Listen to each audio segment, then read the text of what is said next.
Before we drift away, don't forget to like the video and subscribe for more calming sleep stories. Sweet dreams await. The air was thick with the scent of pine and damp earth, as though the forest itself had been waiting for something to stir. The rain had begun to fall, soft at first, then heavy, as if the sky was unwilling to hold back any longer. The trees whispered in the wind, their branches creaking under the weight of the water. Beneath the canopy, the path wound through the forest like a forgotten trail, its edges swallowed by the overgrown moss and tangled roots. At the heart of this forest stood an old, weathered lodge, its wooden exterior darkened by years of rain and rot. The windows were shuttered, and the door was slightly ajar, as though someone had once lived there and simply left. The stone chimney, though, still released a thin wisp of smoke, rising into the gray sky. A small campfire crackled outside, sheltered by a thin roof of leaves and branches. Its flames flickered in the dim light, casting dancing shadows across the clearing. The sound of rain pattered against the earth, adding a steady rhythm to the night's symphony. The campfire's warmth was a small comfort against the growing chill in the air, but the fire was not the only light that pierced the darkness. From deep within the forest, something else seemed to glow, a faint, pulsing light. As the rain increased, so did the unease that settled in the pit of the stomach. The fire's crackle was now accompanied by the sound of something else, a low murmur barely audible over the storm but unmistakable. It was as if the forest itself was speaking in hushed tones, voices whispering just beyond the reach of understanding. A lone figure, cloaked in a dark raincoat, approached the campfire, their footsteps muffled by the wet ground. They paused, glancing toward the lodge before settling down by the flames. Their eyes, though hidden beneath a hood, were sharp, scanning the shadows between the trees. There was something unnatural about the quiet here, something that made the hairs on the back of the neck stand on end. The fire, the rain, the wind, they should have been comforting sounds, but tonight they felt wrong. The whispering seemed to grow louder, more insistent, and the glow from the depths of the forest pulsed rhythmically, like a heartbeat. The figure turned, eyes narrowing as they looked at the distant lodge, half hidden in the gloom. The air grew colder still. The rain was no longer the only thing dampening the forest. Something else, something older, seemed to breathe through the trees as though the forest itself was watching. Just as the fire began to crackle louder, a sudden gust of wind howled through the trees, carrying with it the unmistakable sound of footsteps, light, quick, almost running, coming from within the forest. The footsteps drew closer with each passing second. The figure by the fire stood, hand instinctively reaching for something hidden beneath their coat, their body tense as they listened intently. The footsteps stopped. Nothing. The campfire flickered and died down slightly, the smoke curling in strange, swirling patterns.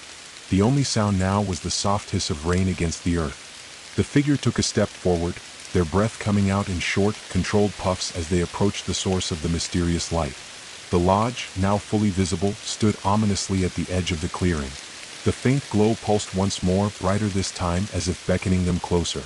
As they drew near, the door to the lodge creaked open, revealing an empty, darkened room. But something was off. A single chair, facing the open doorway, sat in the center of the room. And in the corner, something small, something ancient, glowed faintly. A lantern, hanging from the wall, swayed gently as though it had been moved recently. But who could have done so? There was no answer, just the unsettling stillness of the forest. The footsteps had stopped, but the presence remained. The figure hesitated. Was it safe to enter? Or was this some kind of trap? A sharp crack of thunder split the sky, and the wind howled once again. The door to the lodge swung wider, as if inviting the figure inside, as if daring them to enter.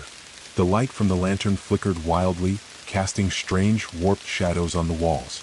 It was a choice. Stay out here in the cold, alone with the whispering trees, or step into the lodge, where the unknown awaited, hidden in the dark corners of the ancient building. And then the whispering resumed. This time it wasn't just the wind.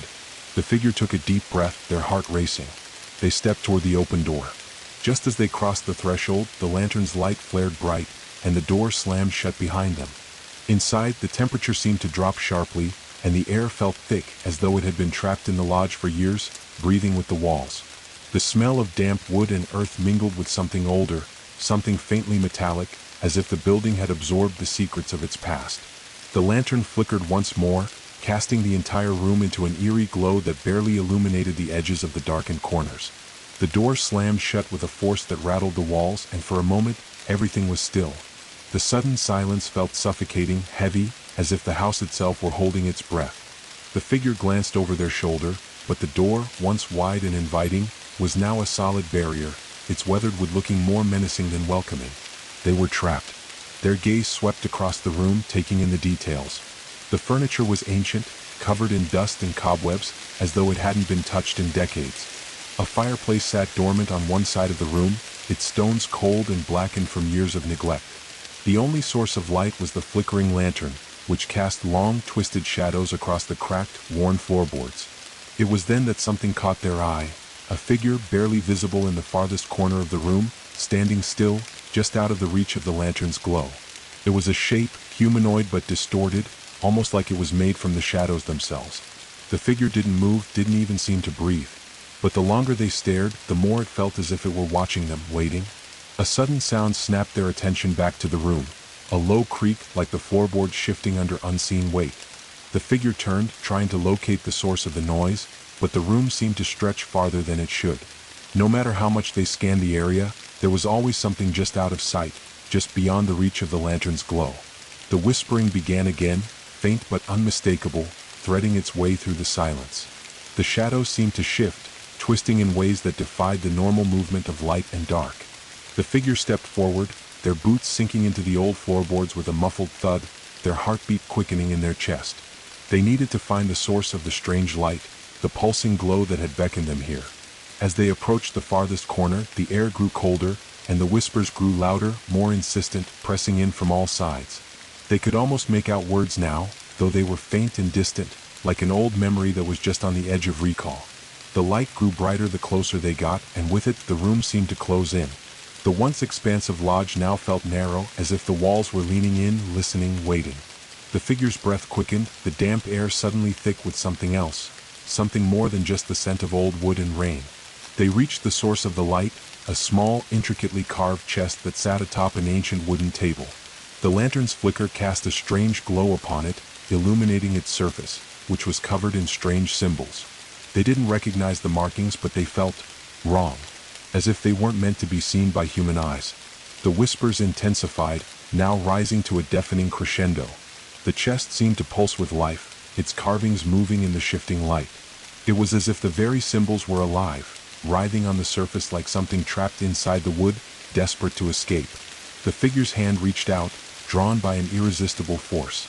Their fingers brushed the chest, and instantly, the air around them crackled with a strange energy. A cold, tingling sensation spread through their fingertips, and they pulled their hand back, heart pounding. The whispers, though, did not stop. They grew louder, now surrounding them from all sides. Suddenly, the lantern flickered violently, casting the room into darkness. The silence that followed was oppressive, almost suffocating. For a moment, there was nothing but the sound of their own breathing, harsh and shallow in the pitch-black room. Then the whispers began again. But this time they weren't just whispers. They were voices. Deep, guttural, and thick with ancient malice, the voices filled the space, crawling under the figure's skin, chilling them to the bone. The air grew heavier, and they could feel a presence looming just behind them, something moving, something far too close. The figure spun around, their hand instinctively reaching for the weapon at their side, but there was nothing. The room had emptied, save for the distant glow of the lantern, which was now sputtering and struggling to stay alive. And yet, the presence remained, just beyond their vision, something tangible, something that had followed them into the lodge. The lantern finally went out, plunging the room into complete darkness. And then, nothing. Complete, suffocating silence. Except for the whispers. They were closer now, right behind them. The figure could feel their breath on the back of their neck, the icy chill of it sending shivers down their spine. The whispers were no longer words but a low hum, a vibration in the air that rattled the bones. They weren't alone. The silence pressed in around them, suffocating and cold, as if the very walls of the lodge were closing in, trapping them in this unnerving void. The air, thick with an unnatural weight, felt heavy in their chest. Each breath they took was shallow, filled with the metallic taste of fear. The whispers hadn't ceased, but now they seemed to vibrate in the air, not just in the ears, but in the very fabric of the room. They were not simply voices, they were something else entirely, something ancient, something that had been here long before the lodge itself. The figure turned slowly, heart pounding in their chest, hands trembling as they reached out into the suffocating darkness. Their fingertips brushed the cool wood of the wall, and they slid along it, trying to regain some sense of orientation. but the shadows clung to them like a second skin, disorienting them further. Suddenly, a sharp crack sounded from the far corner of the room, a bone-chilling noise that echoed like something snapping into place. The figure's breath caught in their throat and they froze. The whispers had stopped, replaced by a low growl, deep and guttural, like the rumbling of something immense, something not meant for human ears. The air seemed to shudder with the sound. Without thinking, they stepped back, their boots scraping against the floor as they moved, their eyes straining to see anything in the darkness. Every instinct screamed at them to run, but their feet remained frozen in place, unwilling to obey. Another noise, a faint rustling, came from the farthest corner. It was not the wind, not the trees outside. This sound came from within, from the walls themselves. It was like something crawling, scraping its way across the floor, inching closer. The hairs on the back of the figure's neck stood on end, each movement of the unseen thing making the air grow colder, thicker. Then footsteps. Slow, deliberate, like the weight of each step was too much for whatever it was to bear.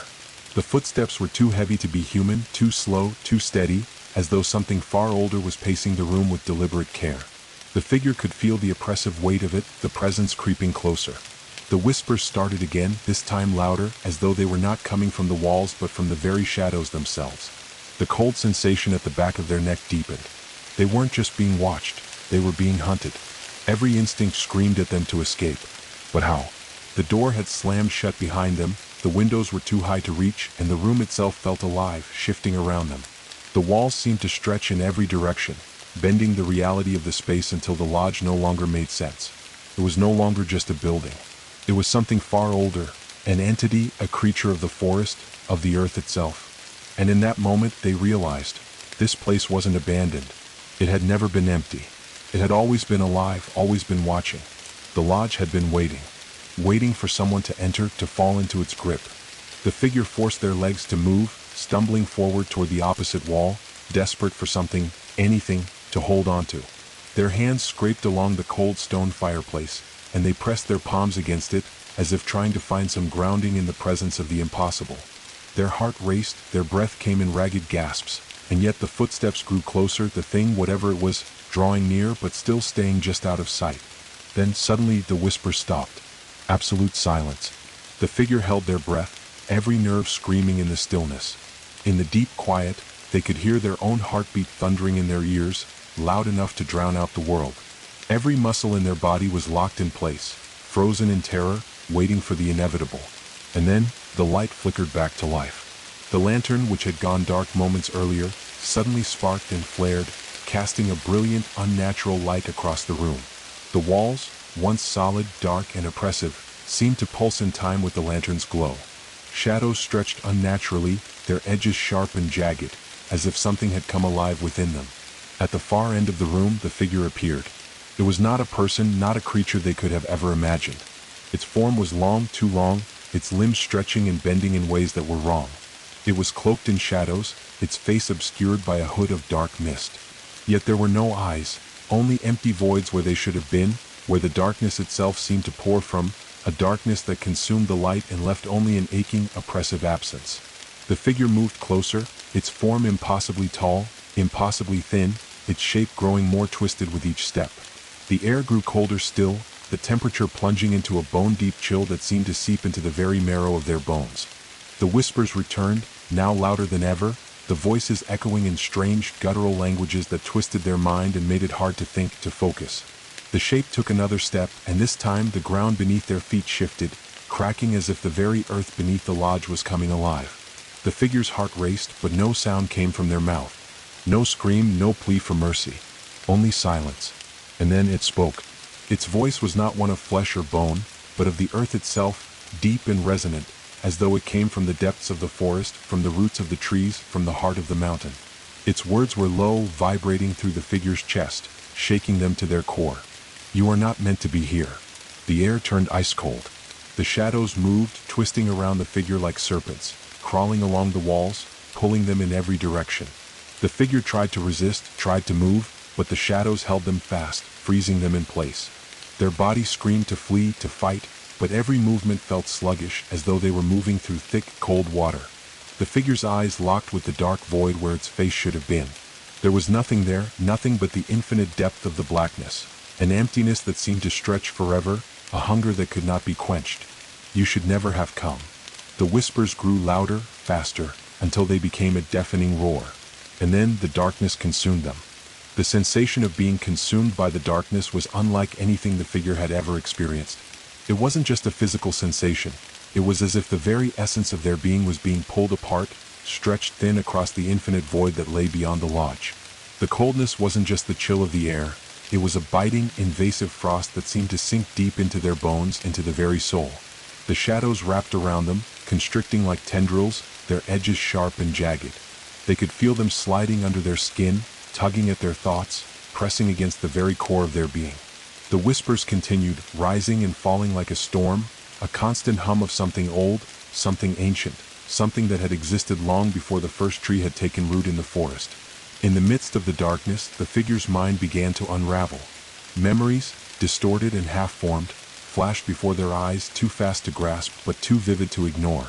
There were glimpses of faces, of places they had never seen, of things that should have never been. The darkness twisted them, distorted them, making them alien, terrifying. It was as if the shadows were feeding on their thoughts, twisting them into something else. The figure tried to focus, tried to break free from the suffocating grip of the darkness, but their mind felt clouded, trapped in a fog that pulled them deeper into the void. And then a single voice broke through the din of whispers, a voice that was not the things, but a voice that felt familiar. It was distant, faint, but it was enough to snap the figure out of their reverie. "Wake up." The voice was soft, a mere whisper in the chaos, but it had a weight to it, a presence that anchored them to reality, to something solid. The figure fought against the darkness, their body trembling, their hands clawing at the shadows that held them tight. "Wake up." This time the voice was clearer, louder, more urgent. It seemed to come from somewhere deep within the lodge, far beyond the walls, beyond the reach of the consuming blackness. The figure, gasping for air, tried to reach toward the sound, tried to focus on it, but the shadows kept pulling them back, dragging them into the abyss. But the voice came again, louder this time, almost a command. "Wake up." And in that moment, the darkness seemed to pause, to draw back, as though startled by the force of the command. The air lightened, if only for a heartbeat, and the figure seized the opportunity. They pushed forward, fighting against the grip of the shadows, their mind clear for a split second.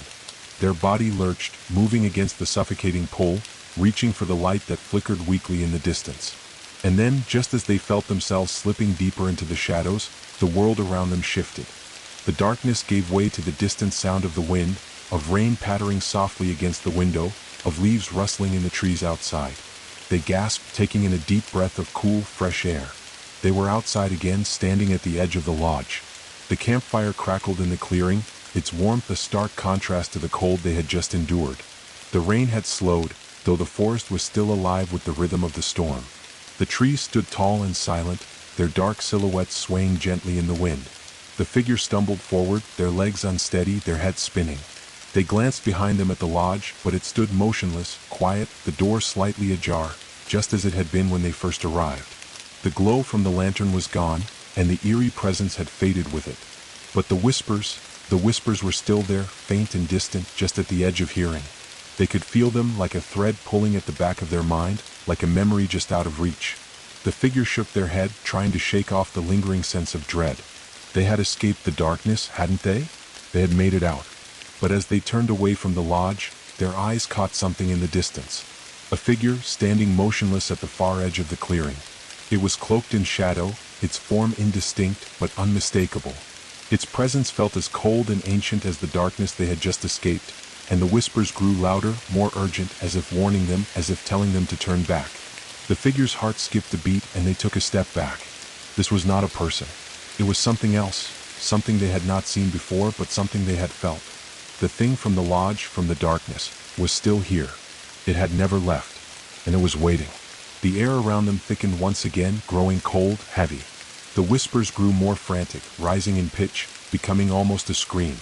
The figure's legs felt heavy, their body unwilling to move. They wanted to run, to escape, but their feet felt rooted to the ground, trapped in the grip of the thing in the shadows.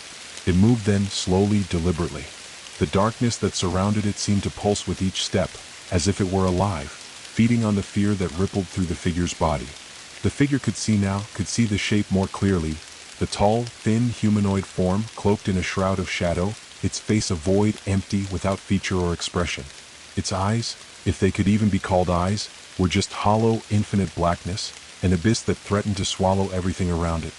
It stepped forward, and the ground seemed to tremble beneath its weight, the air vibrating with the force of its presence. The figure felt the breath leave their lungs, their chest tightening as if the very air were being sucked from the space around them. The creature stopped a mere few feet away, standing in the heart of the clearing.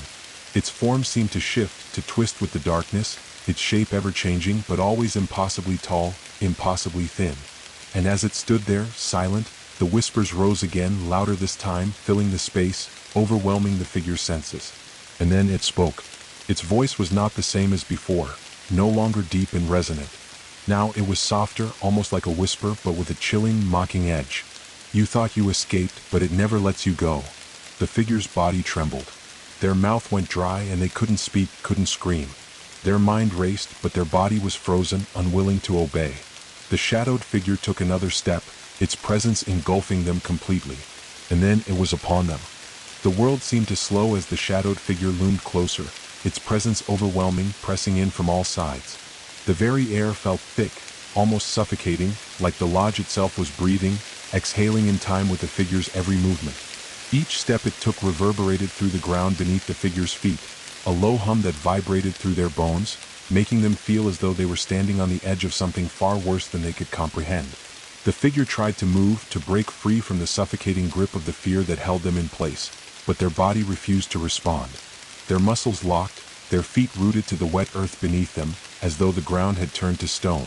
The whispers grew louder, echoing in their mind, a maddening chorus of voices too many to count, all saying the same thing, all repeating the same words over and over again. You can't escape. The shadowed figure stopped just inches away, its presence so close now that the figure could feel the temperature drop even further, a coldness that seeped into their very soul. There was no warmth, no comfort, only the deep, consuming chill of the thing standing before them, an entity that had existed long before the forest, before the lodge, and perhaps even before time itself. The figure's heart pounded in their chest, each beat louder than the last, but the creature's silence was all-encompassing. It loomed in front of them, its face a vast, endless void, an abyss that seemed to stretch far beyond the limits of what the figure could understand. The shadows around it writhed, squirming like living things, their tendrils reaching out, curling in the air like smoke, but somehow they were solid, tangible, pulling at the figure's consciousness, dragging them toward the depths of the darkness that awaited. You shouldn't have come here. The voice came again, softer this time, but with a cruel, mocking undertone, as if the creature were enjoying their terror. There was no emotion in its voice, just a hollow, echoing emptiness that made the figure's blood run cold. The figure's mind raced, their heart hammering in their chest, but no words came. Nothing could be said to this thing. It was beyond understanding, beyond reason, an embodiment of something far older, far darker than anything they had ever known. It took a step closer, and the figure could feel it now, feel the pressure in the air, the weight of the creature's gaze, even though there were no eyes to speak of. The shadows seemed to press in on all sides, creeping closer, wrapping around their body like a cloak, like chains that tightened with every breath they took. The figure tried to inhale, but the air felt thick, too thick, like they were suffocating, drowning in the very atmosphere that had once seemed so normal. The whispers were everywhere now, everywhere and nowhere. They swarmed in their mind, a cacophony of distorted voices, speaking in languages they didn't understand, but they felt the weight of each word, each syllable, like a hammer striking their skull. You should never have sought the light. The words sent a jolt through their body, as if they had been struck by lightning. The light? What light? The figure tried to recall the lantern, the campfire, the moments of calm they had felt before. They had sought the safety of the lodge, the promise of warmth, of answers, but instead, they had walked directly into the mouth of something far more dangerous, far more ancient than they could have ever imagined. The creature moved again, its shape shifting slightly with each movement, bending, warping in the shadows. It was as though its form couldn't stay still, always changing, always shifting in ways that defied the natural laws of reality. Its body elongated, stretching to impossible heights, its tendrils twisting in the air like serpents, each movement a dissonant, unsettling motion that made the figure feel dizzy, disoriented. The shadows seemed to pull tighter around the figure, curling up their arms and legs, slowly dragging them closer to the ground, to the thing in front of them. It was as if the very lodge itself was becoming a part of the creature, the walls closing in, the beams above groaning as they bent under the weight of something far beyond the physical world. The earth seemed to pulse with each beat of the creature's heart, if it even had one. A strange, almost hypnotic sensation washed over the figure. It was as though they were being drawn into the creature's form, like a moth to a flame, or perhaps more accurately, like a soul drawn to the cold, endless abyss. There was no escape from it, no way to fight against the pull. Their thoughts were fading, slipping away like sand through fingers. The whispers had become a low, continuous hum, blending with the sound of their heartbeat, until they could no longer tell where the voices stopped and where their own thoughts began. The creature's form wavered again, and suddenly, it was not in front of them, but around them, its tendrils snaking out, curling through the air, wrapping around their body, binding them in place. It was everywhere, inside their mind, inside their soul, inside the very air they breathed. They could no longer tell what was real, what was imagined. The lodge, the fire, the camp, everything seemed distant, like it belonged to another time, another world. And then it spoke again, its voice resonating deep within the figure's chest, shaking the very core of their being. "You have awoken me." The words reverberated through the forest, through the trees, as if the very landscape itself had been waiting for the figure to arrive, waiting for this moment. The ground trembled, the walls of the lodge groaned in protest, and for the first time, the figure realized the full weight of their mistake. This was no lodge. This was no mere building lost to time. It was a tomb, a prison, and they had just unlocked the door. "And now, you will join me in the dark." The shadows tightened around them, pulling them into the suffocating embrace of the creature, their body no longer their own, their thoughts fading into the abyss. The last thing they felt before everything went dark was the cold touch of the creature's tendrils, slipping into their chest, and the faintest whisper in their ear. "Welcome to the eternal night." The sensation of being swallowed whole by the dark was not one of sudden emptiness, but of a creeping, suffocating pressure, as if the very air itself were alive, and it was pushing them deeper into the void. The cold became unbearable, ice creeping along their veins, seizing their limbs, locking them in place as though frozen in time itself. The tendrils of the creature twisted around them, pulling at their mind and body, drawing them into something far worse than death. They felt themselves losing touch with the physical world, their body becoming a distant echo of something that no longer mattered. The whispers that had filled the air grew louder, a chorus of voices, rising to a maddening crescendo. It was not a language any human ear could understand, but it felt like knowledge, ancient, forbidden knowledge, seeping into their consciousness, trying to break through the walls of their mind. Images flooded their vision, flashes of forgotten places, fractured memories, and a deep, endless darkness that swallowed everything.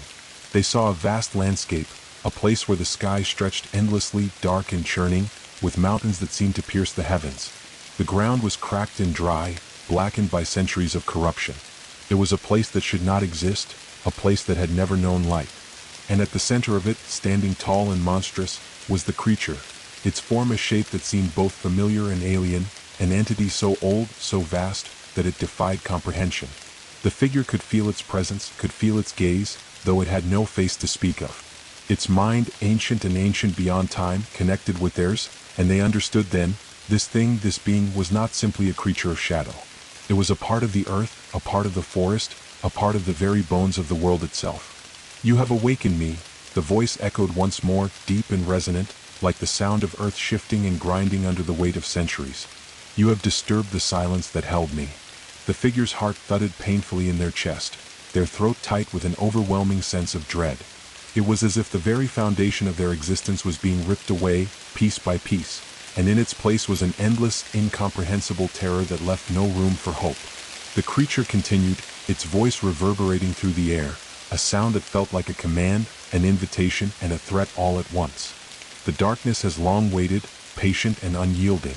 But now that you have come, now that you have opened the door, you will learn that there is no escape from me. No return to the world you once knew." The figure tried to scream, to cry out, but the words would not form. There was no voice left in them, no strength to fight. The tendrils tightened, binding them tighter with each passing moment, each whisper, each word the creature spoke. The lodge, the forest, the campfire, everything had faded. They were no longer standing in the clearing, no longer in the world they had known. They were somewhere else. In that place there were no sounds of rain, no crackling of fire, no rustling of leaves. Only the suffocating silence, a silence so complete that it felt like the very concept of sound had been erased from existence. The only thing that remained was the oppressive weight of the creature's presence. Its form seemed to loom larger, as though it were growing, expanding, filling every corner of the world around them. The figure tried to pull away, but the tendrils tightened, and a terrible coldness flooded their chest, their mind like the fingers of death itself slipping through their ribs. They felt the cold of an age-long winter settle deep inside them, and the whispers grew louder, louder still. Words began to form in their mind, clearer now, though still incomprehensible. They could hear them, feel them, each one a sharp bite of something alien, something terrible. Then the creature spoke again, but this time it wasn't words. It was a vision. A vision of the forest, the same forest that had brought them here. But it was different now. The trees stood like twisted monuments, their bark scarred and gnarled, blackened as if burned by fire long ago. The sky was dark, swirling with ominous clouds, and in the distance, a storm raged with violent energy, tearing at the earth, sending massive branches crashing to the ground. The wind howled, but it wasn't natural. It was the sound of something ancient, something that had been waiting to wake for eons. And in the center of the forest, beneath the thick canopy of twisted trees, stood the lodge. But it wasn't just the lodge anymore. It was a shrine, a monument, a dark temple to the creature that loomed in the shadows, watching. "This is where I was born," the voice echoed, deep and resonant, pulling the figure into the vision. "This is where I rest, where I wait for the moment when the world will be mine again." The figure's chest tightened with a sense of suffocating inevitability. The creature had been here long before them, and it would be here long after they were gone. They had only stumbled upon a thread in a tapestry far too vast to comprehend, a tapestry woven with the threads of nightmares, of ancient curses, of forces beyond the boundaries of time. The creature's shadow stretched across the forest, swallowing everything in its wake. The trees bent, groaning under the weight of the darkness, and the earth itself seemed to tremble, as if the very foundation of the world was quaking in fear. The figure felt the ground shift beneath their feet, felt the weight of the world pressing down on them, as if they were being dragged toward the creature's lair. It was too much to bear. And then, just as they thought they could not endure another moment, the world snapped back into focus. The clearing, the lodge, the campfire, now nothing more than a dying flicker. They were standing in the same place, the same forest, but everything was different. The air had grown thick, heavy with the weight of the creature's influence. The whispers had not stopped. They were all around, in the trees, in the wind, in the very air.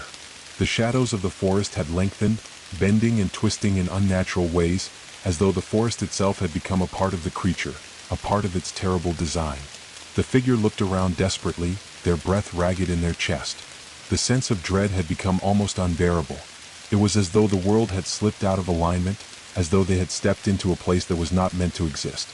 They could feel the creature's gaze upon them. It was everywhere, suffocating them, pressing in from all sides. "You will not leave," the voice echoed again, clearer now, as though it had always been there, always watching, always waiting.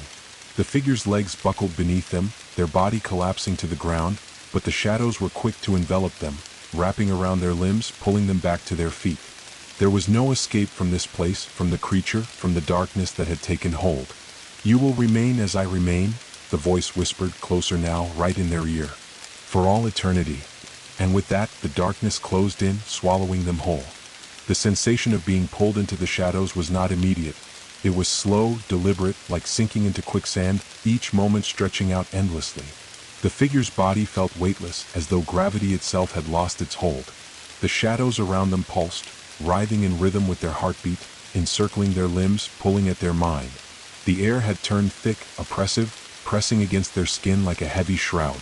It felt as though they were not just being consumed by darkness, but becoming part of it, part of something far older, far more ancient than they could ever fathom. Each breath they took grew harder to catch. Their chest felt constricted, squeezed by invisible hands. The ground beneath them seemed to disappear, and in its place was a swirling, endless void, a darkness that stretched into infinity. It was not a place, it was a state, a place where time had no meaning, where there was no up or down, no past or future. The boundaries of reality itself were bending, warping into something unrecognizable. The whispers had returned, though they were no longer mere murmurs. They were inside the figure's mind now, swirling through their thoughts, twisting their perception of reality. The words were like ancient songs, their cadence haunting, maddening, as though the voices had always been there, woven into the very fabric of their existence. The creature's presence, too, seemed to stretch across the endless void, its form fluctuating, bending with the darkness, a shadow that was more than just a shape. It was a concept, an idea, a force that filled every crack, every corner, every layer of this realm. "You have entered the well of forgotten souls," the voice said again, its tone soft but resonant, like the echo of the earth itself. "Here there is no escape. There is only the eternal waiting." The figure tried to speak, to scream, but their voice was swallowed by the void. Their mouth moved, but no sound came out. It was as though their body no longer obeyed them, no longer belonged to them. Their limbs felt numb, disconnected, as if they were floating in a sea of blackness, detached from the very sense of self. And yet they could still feel it. The cold, the fear, the presence of the creature watching, waiting. It was everywhere, in the darkness, in the void. It was in the very air they breathed, in the emptiness that seemed to stretch around them like an endless chasm. They could feel it tugging at them, whispering, pressing, suffocating them from all sides. "You were never meant to leave," the voice said, louder now, almost a hiss. "This place is where all things are forgotten, where the past and future collapse into one. You, like all those before you, will be consumed by this place, lost to time." The figure's chest tightened, their heart thudding painfully in their ribs. They could sense that they were not alone, not in the conventional sense. There were others here, presences, their minds fractured, echoes of forgotten souls that had come before, trapped in this place, lost to the darkness. They were here, just beyond the figure's reach, their whispers blending into the air, a cacophony of voices, each one lost to time, each one a shadow of something that had once been. "Can you hear them?" the voice asked, more insistent now. "Can you feel them? They are the ones who fell before you, the ones who sought to escape, the ones who, like you, thought they could defy the darkness." The figure's pulse quickened, their mind racing. "No," they thought, "I can't be." The realization hit them like a physical blow. The shadows, the whispers, they were not just the creatures doing. The others, the lost souls, the forgotten ones, were real, tangible, trapped in this place for eternity. Their suffering had become part of the landscape, part of the very fabric of the void. And then the full weight of their mistake crashed into them. They had awoken something. The creature was not the only force here. It was only the most ancient, the most powerful. This place was a prison, not just for the creature, but for all those who had come before, sacrifices, lost to time, each one contributing to the ever-growing hunger of the thing that had slumbered in the depths of the forest for eons. It was not a prison of stone and iron, but a prison of the mind. A place where time bent, where memories faded, where the very concept of self was erased, leaving only the whispers of the lost. The figure's thoughts began to unravel, their minds slipping further into chaos. The shadows around them pressed in tighter, warping the world, distorting their perception. The lost souls swirled around them, their voices growing louder, louder still, until they became a constant hum, an incessant drone that rattled their bones. Faces appeared in the darkness, distorted and hollow, eyes empty but full of sorrow and longing. They reached out to the figure, their hands empty, their forms shifting and dissolving as quickly as they appeared. "We were once like you," a voice whispered from the shadows, soft but insistent. "We were once the living, the ones who thought we could break free. Now we are nothing but fragments, echoes of our former selves." The figure's breath caught in their throat. They were beginning to see it, feel it, the true horror of the creature's prison. The darkness had not only consumed their physical form but had begun to seep into their very soul, erasing everything they had ever known, everything they had ever been. The boundaries of time had collapsed. Their past, their future, their very identity, all of it was fading, being absorbed by the endless void. They were becoming just another fragment, another lost soul in the sea of darkness. And then the creature's voice echoed again, this time not just in their mind, but all around them, a deep, reverberating growl that shook the very ground beneath them. "You will remain as we remain. You will be forgotten as we are forgotten." The figure's body trembled as the void seemed to expand, pushing them deeper into its depths. Their mind fought to hold on to some semblance of themselves, but it was futile. Every thought, every memory, slipped through their fingers like sand. There was no longer any distinction between them and the darkness. They were becoming the darkness. The lost souls swirled faster, their whispers turning to screams, their faces contorting in agony as the last remnants of their humanity were swallowed by the consuming void. The figure's vision blurred, and they felt themselves being drawn into the same fate, consumed, erased, forgotten. But then a flicker of resistance surged through them, a final spark of awareness, a last, desperate cry to remember. The fire that had once burned within them, the desire to survive, to escape, was not entirely extinguished. "No," they thought, desperately clinging to that spark. "I am still here. I am not lost. I will not let this consume me." The creature's form seemed to shift, its tendrils curling tighter around the figure's soul, pulling them deeper. But the figure resisted. They fought against the darkness, fought against the endless pull of the void. They felt themselves slipping, but they refused to let go, refused to surrender to the abyss. For a fleeting moment, they felt the edges of the world shift again. The forest, the lodge, the campfire, everything coming back into focus as though they were being pulled back from the brink of total destruction. And then, just as quickly, everything went silent. The darkness ceased its pull. For the briefest moment, there was nothing but the sound of their own breath, shallow and ragged. The figure opened their eyes, blinking against the darkness that surrounded them. The whispers had stopped, the tendrils gone, and the suffocating weight of the creature's presence was absent. Had they escaped? But the world was still wrong. The silence was too absolute, too complete. The forest, though silent, felt different, as though it had been waiting for something, waiting for them. And then the voice came again, softer this time. "Welcome back." The voice, though softer, reverberated in the figure's mind, carrying with it an undeniable weight. The words seemed to sink deep into their consciousness, not just spoken, but etched into their very being. The silence that followed the voice was suffocating, as if the entire world had held its breath in that moment, waiting to see what would happen next. The figure opened their eyes again, blinking rapidly, trying to adjust to the unbroken darkness. They felt disoriented, as though they had just awakened from a long, deep slumber. But there was no comfort in that awakening. No warmth. The forest around them felt unfamiliar, though it was the same one they had ventured into so long ago. The trees, once towering and full of life, now loomed like twisted, skeletal figures, their bare branches stretching into the sky, scratching at the unseen heavens. The wind, which had once carried the sound of rain, was now an oppressive force, cold and biting. The campfire, once warm and inviting, was gone, replaced by a cold emptiness that seemed to stretch for miles in every direction. The lodge, too, was no longer visible. In its place stood an imposing shadow, a form that could not be described in simple terms, for it was as if the very space it occupied bent and shifted with every moment. It was an absence, but an absence that felt tangible, as though the space was waiting to be filled by something, or someone. The figure stood motionless, their legs weak, trembling as they tried to gather their bearings. They could feel the remnants of the creature's presence lingering in the air, like a cold breath on the back of their neck. It was still there, watching, waiting. "You are still here," the voice whispered again, so soft now that it seemed to come from the air itself. Still lingering, still lost in the shadows. The figure's heart raced again. This time, the fear wasn't of the creature's power or its dark whispers. It was of the truth that was beginning to settle into their bones. The feeling of being trapped, unable to escape, was overwhelming. The sense that this place, this twisted forest, was not merely a location but a state of existence. A place where time, space, and identity were fluid, constantly shifting, always on the verge of collapsing into something unrecognizable. They turned, but there was nowhere to go. The forest stretched endlessly, its edges impossible to define, as if the trees themselves were growing and twisting in an eternal cycle. The path they had once taken seemed to have evaporated, and all that was left was the heavy weight of the shadows that surrounded them. The figure's mind raced, struggling to grasp the reality of their situation. Had they truly escaped? Or had they simply entered a different level of the creature's domain?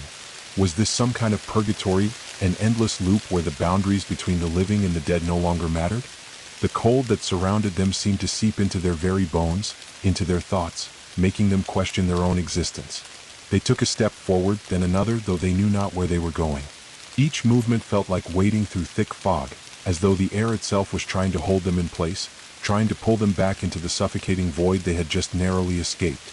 The whispering voices from before were still there, but now they seemed distant, muffled, as if they were coming from far away. Or maybe they were coming from inside the figure's mind. It was hard to tell. "It doesn't matter where you go," the voice said, this time a little closer, though it still seemed to come from nowhere. "You will never be free of this place." "Not truly." The figure froze. They felt the pressure of the words settle into their chest, tightening their lungs as if the air had been stolen from them. The darkness around them seemed to grow, twisting and contorting into forms that were just on the edge of their vision, like shadows coming to life. The wind picked up again, but it was different now, unnatural. The air was thick with the scent of damp earth, of decay, of something far older than the forest itself. "Am I still alive?"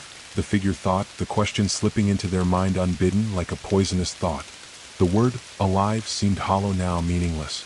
How could they be alive, when the very concept of life had been distorted, twisted by the shadow that lingered at the edges of their consciousness. How could they be alive when they had been consumed by the darkness, pulled into a place where the very essence of time seemed to warp and break apart?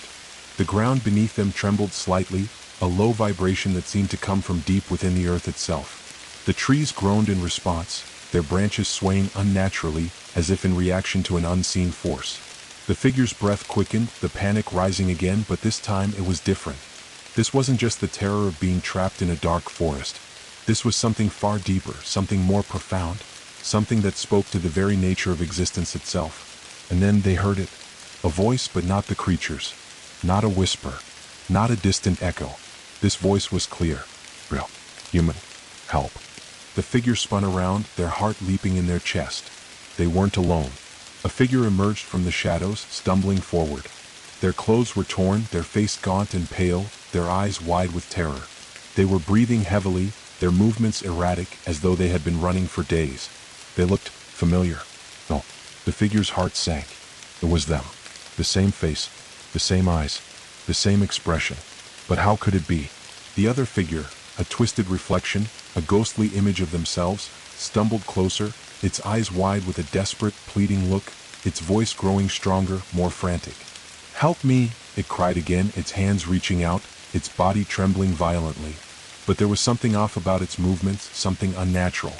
It seemed almost too desperate, too frantic, as though it were being controlled, pulled by strings unseen, forced into this moment.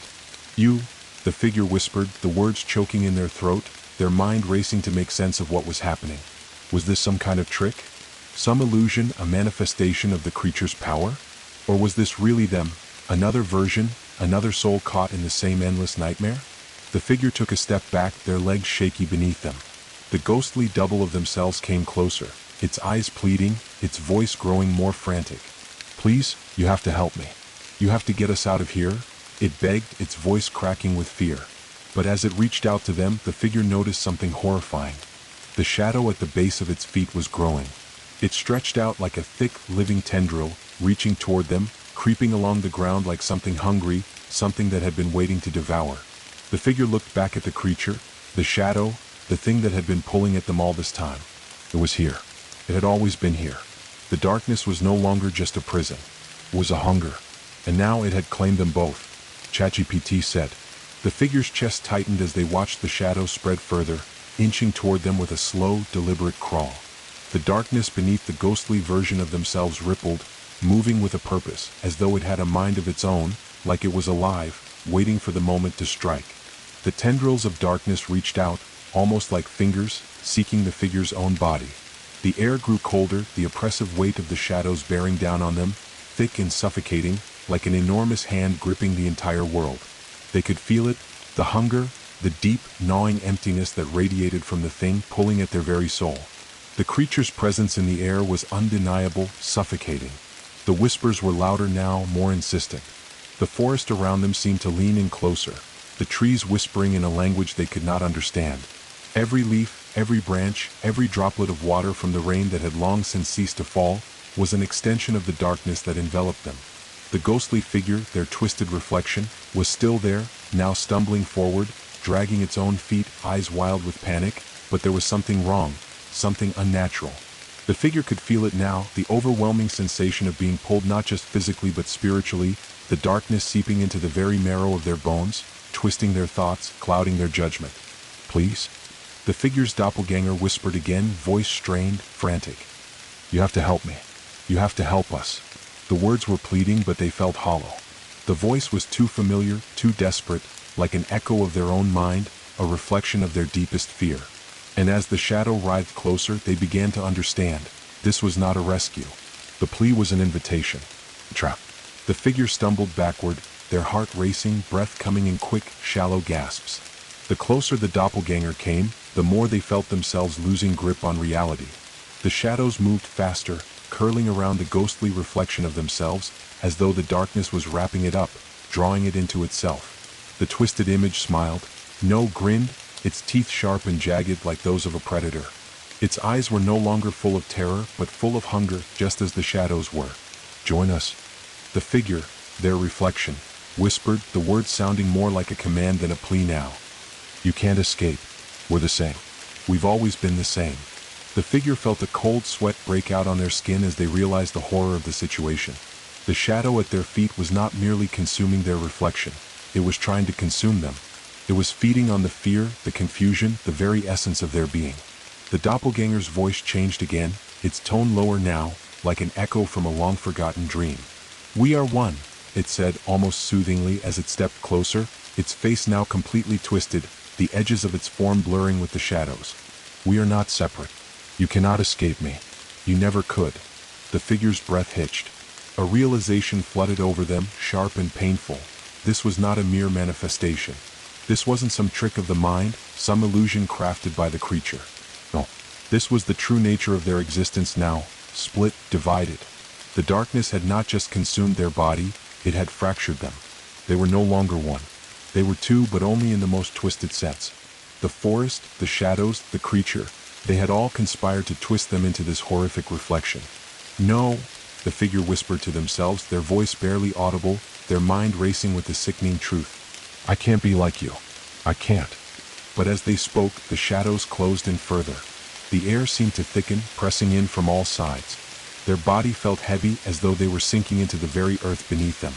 The trees loomed above, their branches reaching down like claws, bending under the weight of the oppressive dark. "Yes, you can," the reflection of themselves hissed, the grin on its face widening, stretching unnaturally. "You always have been. You are part of this darkness, part of me. You just needed to see it." The figure felt the shadows pulling harder now, tugging at their soul, like invisible chains binding them in place. It was as though the very forest had become alive, and it was hunting them. The voice, their voice, continued, growing louder, more insistent. "It is inevitable.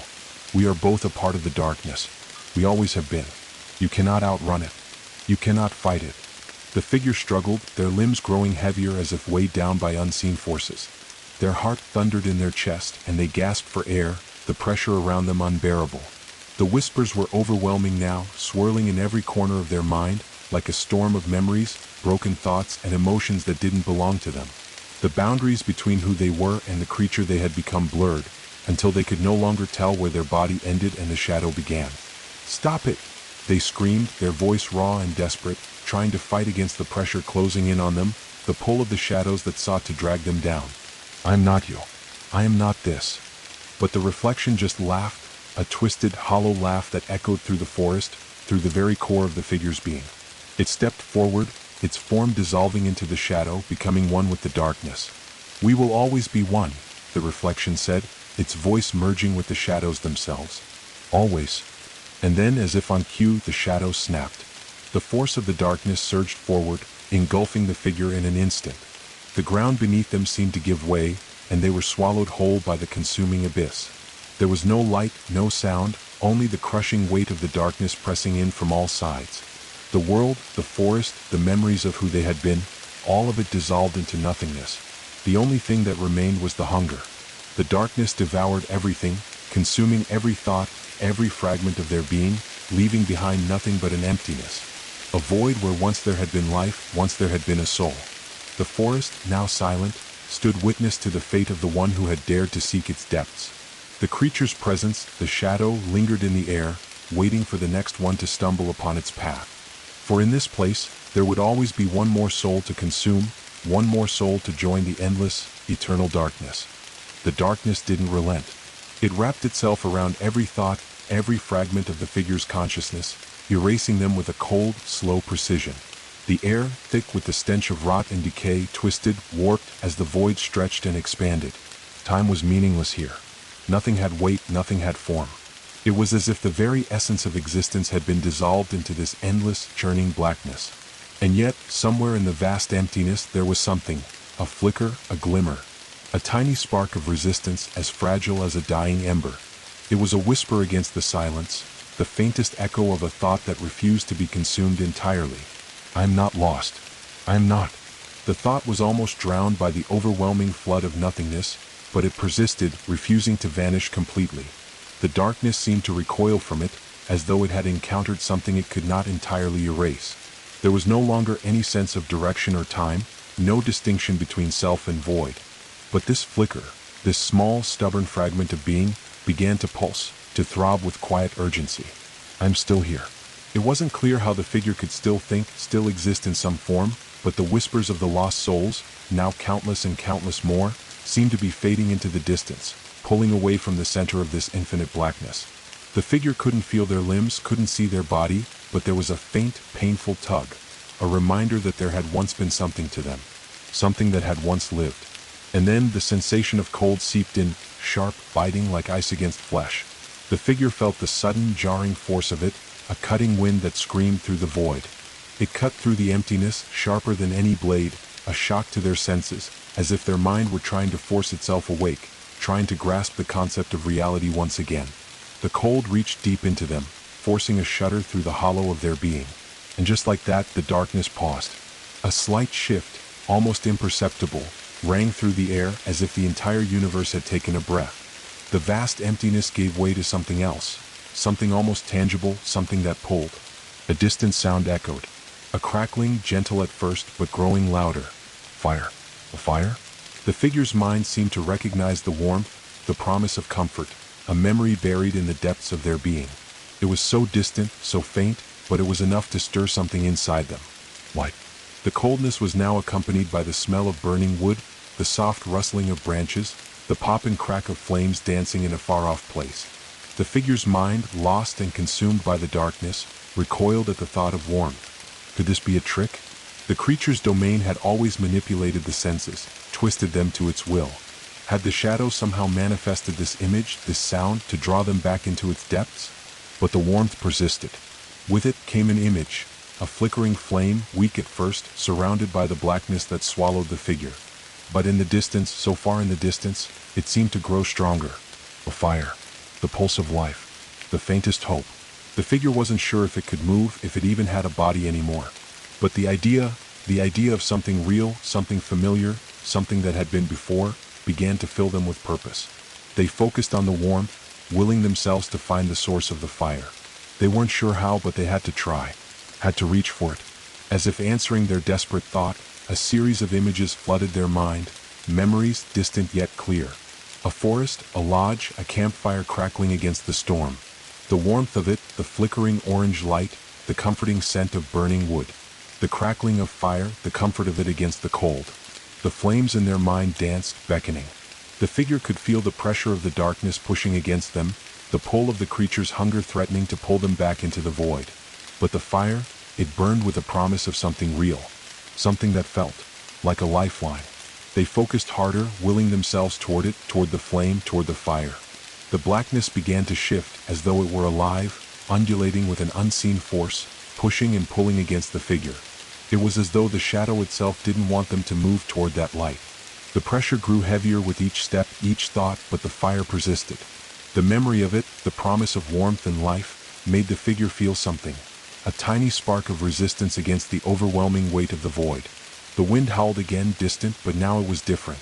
It was not the same oppressive storm that had engulfed the forest, but the sound of the forest, alive, living.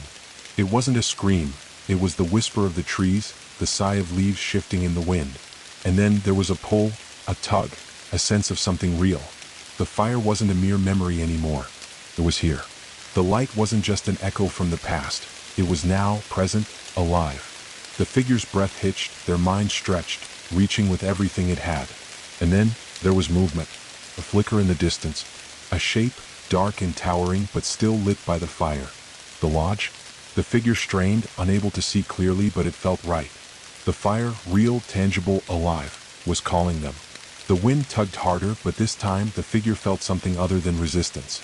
There was the faintest sense of hope, and with it, a fleeting, desperate cry. Still here. The darkness pushed again, a wave of crushing pressure that swept through the figure, trying to drag them back into its depths. But the fire bent the shadows, pulling at them in a way the figure could not explain. The tug of the warmth, the flicker of light, began to grow stronger, the fire brighter, as if it had sensed the figure's yearning, their fight. The forest, this place, did not belong entirely to the shadow. There was something else here, something that had been fighting to survive, to remain. The lodge, now visible on the horizon, its shape now clearer, stood defiant against the encroaching darkness. The shadows, swirling and menacing, parted, as though unwilling to challenge the strength of the light. The figure's heart beat faster, their body desperate to move toward it, but there was a gnawing feeling, something tugging at their mind, trying to keep them here in the void. For the first time in what felt like an eternity, the figure felt something else: agency. They could move. They could choose. And so, with a final aching breath, they reached toward the light, the warmth, the fire. And then, everything shifted. The pull of the darkness seemed to snap like a thread, breaking apart. The oppressive pressure lifted, leaving only the crackling warmth, the soft whisper of wind, the scent of pine and earth. The figure could feel their body again, their breath rushing in as they stumbled toward the flame. And before them, standing at the threshold of the forest, was the lodge.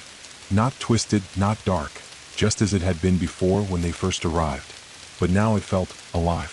The door swung open, welcoming them into the warmth, into the light. The figure crossed the threshold, leaving the shadows behind.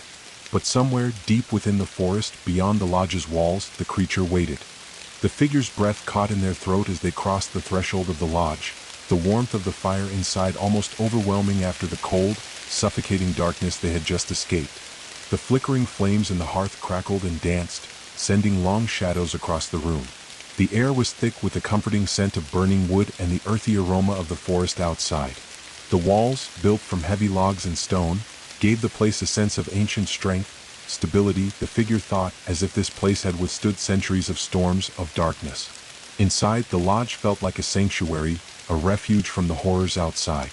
But even as they stood there, feet firmly planted on the wooden floor, the figure couldn't shake the gnawing sense that they hadn't fully escaped, that something still lingered, watching from the shadows.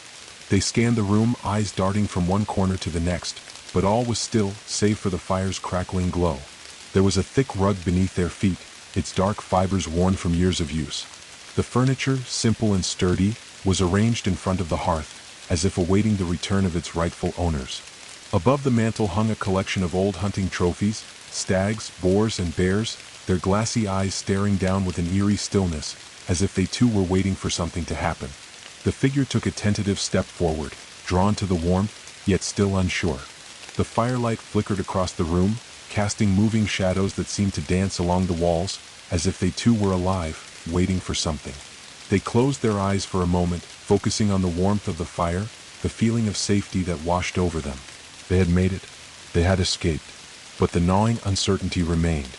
The wind howled outside, rattling the windows with the force of a storm that was still raging through the forest.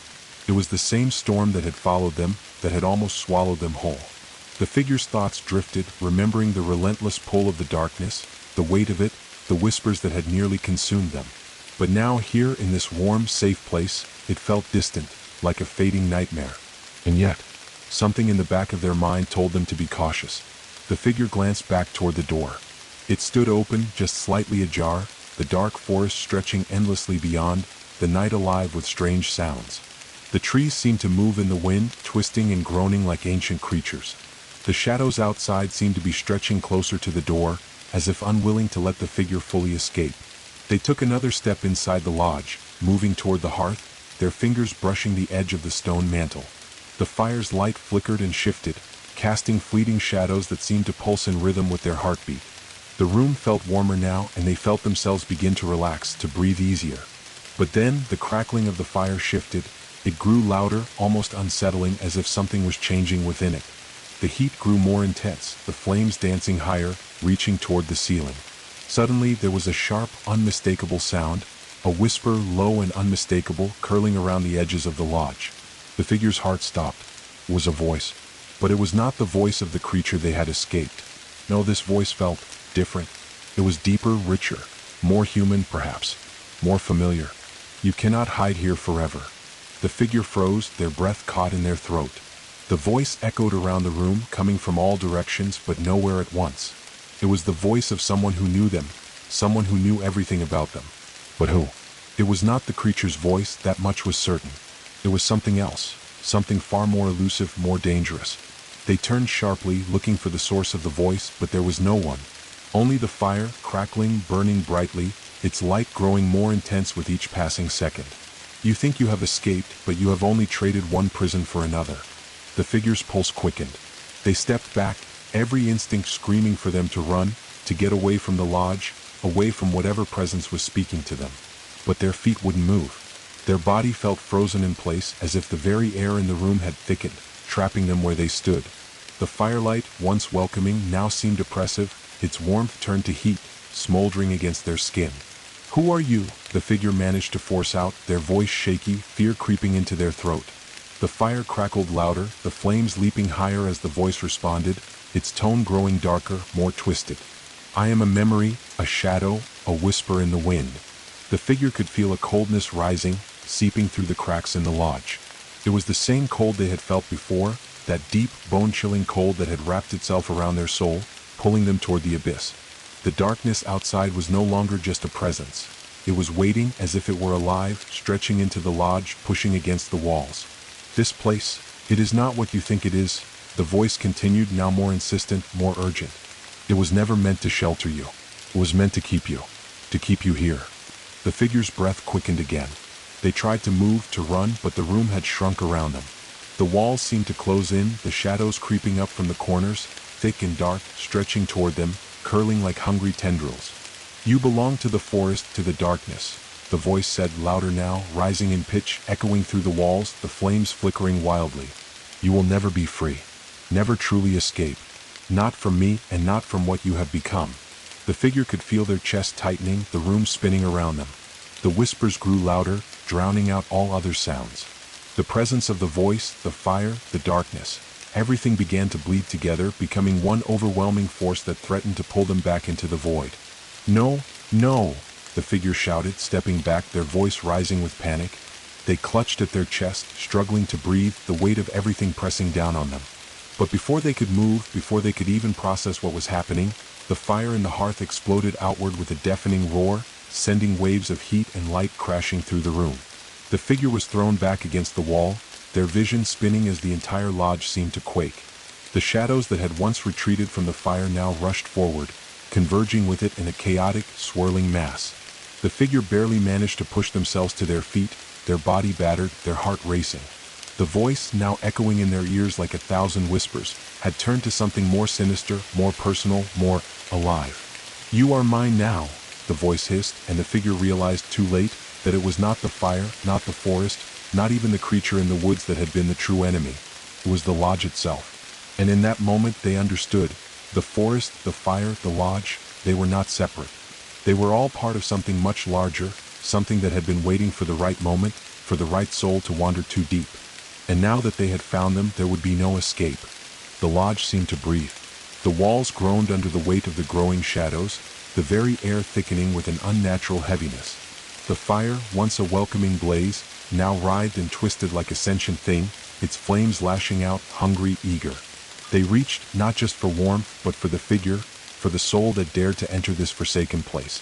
The room was no longer a sanctuary. It had become a living, breathing entity. The shadows, once isolated to the corners of the room, now crept across the floor, slithering up the furniture, wrapping around the legs of the chairs like serpents coiling around their prey. The fire crackled, its sound now a rhythmic, almost chant-like noise, pulsating in time with the beat of the figure's heart. "You cannot escape me," the voice whispered again, now surrounding them. It was no longer just a distant sound, it was inside them, wrapping around their thoughts, their very being. It was not just a voice. It was a presence, an influence, something that knew them, that knew every fear, every vulnerability. Something that had been watching, waiting for the right moment to strike. The figure stumbled back, their feet heavy as though the floor itself had grown sticky, unwilling to let them move. The lodge, the forest, it was all closing in on them. The door, the one they had once crossed into safety, was now a distant memory, its opening almost mocking.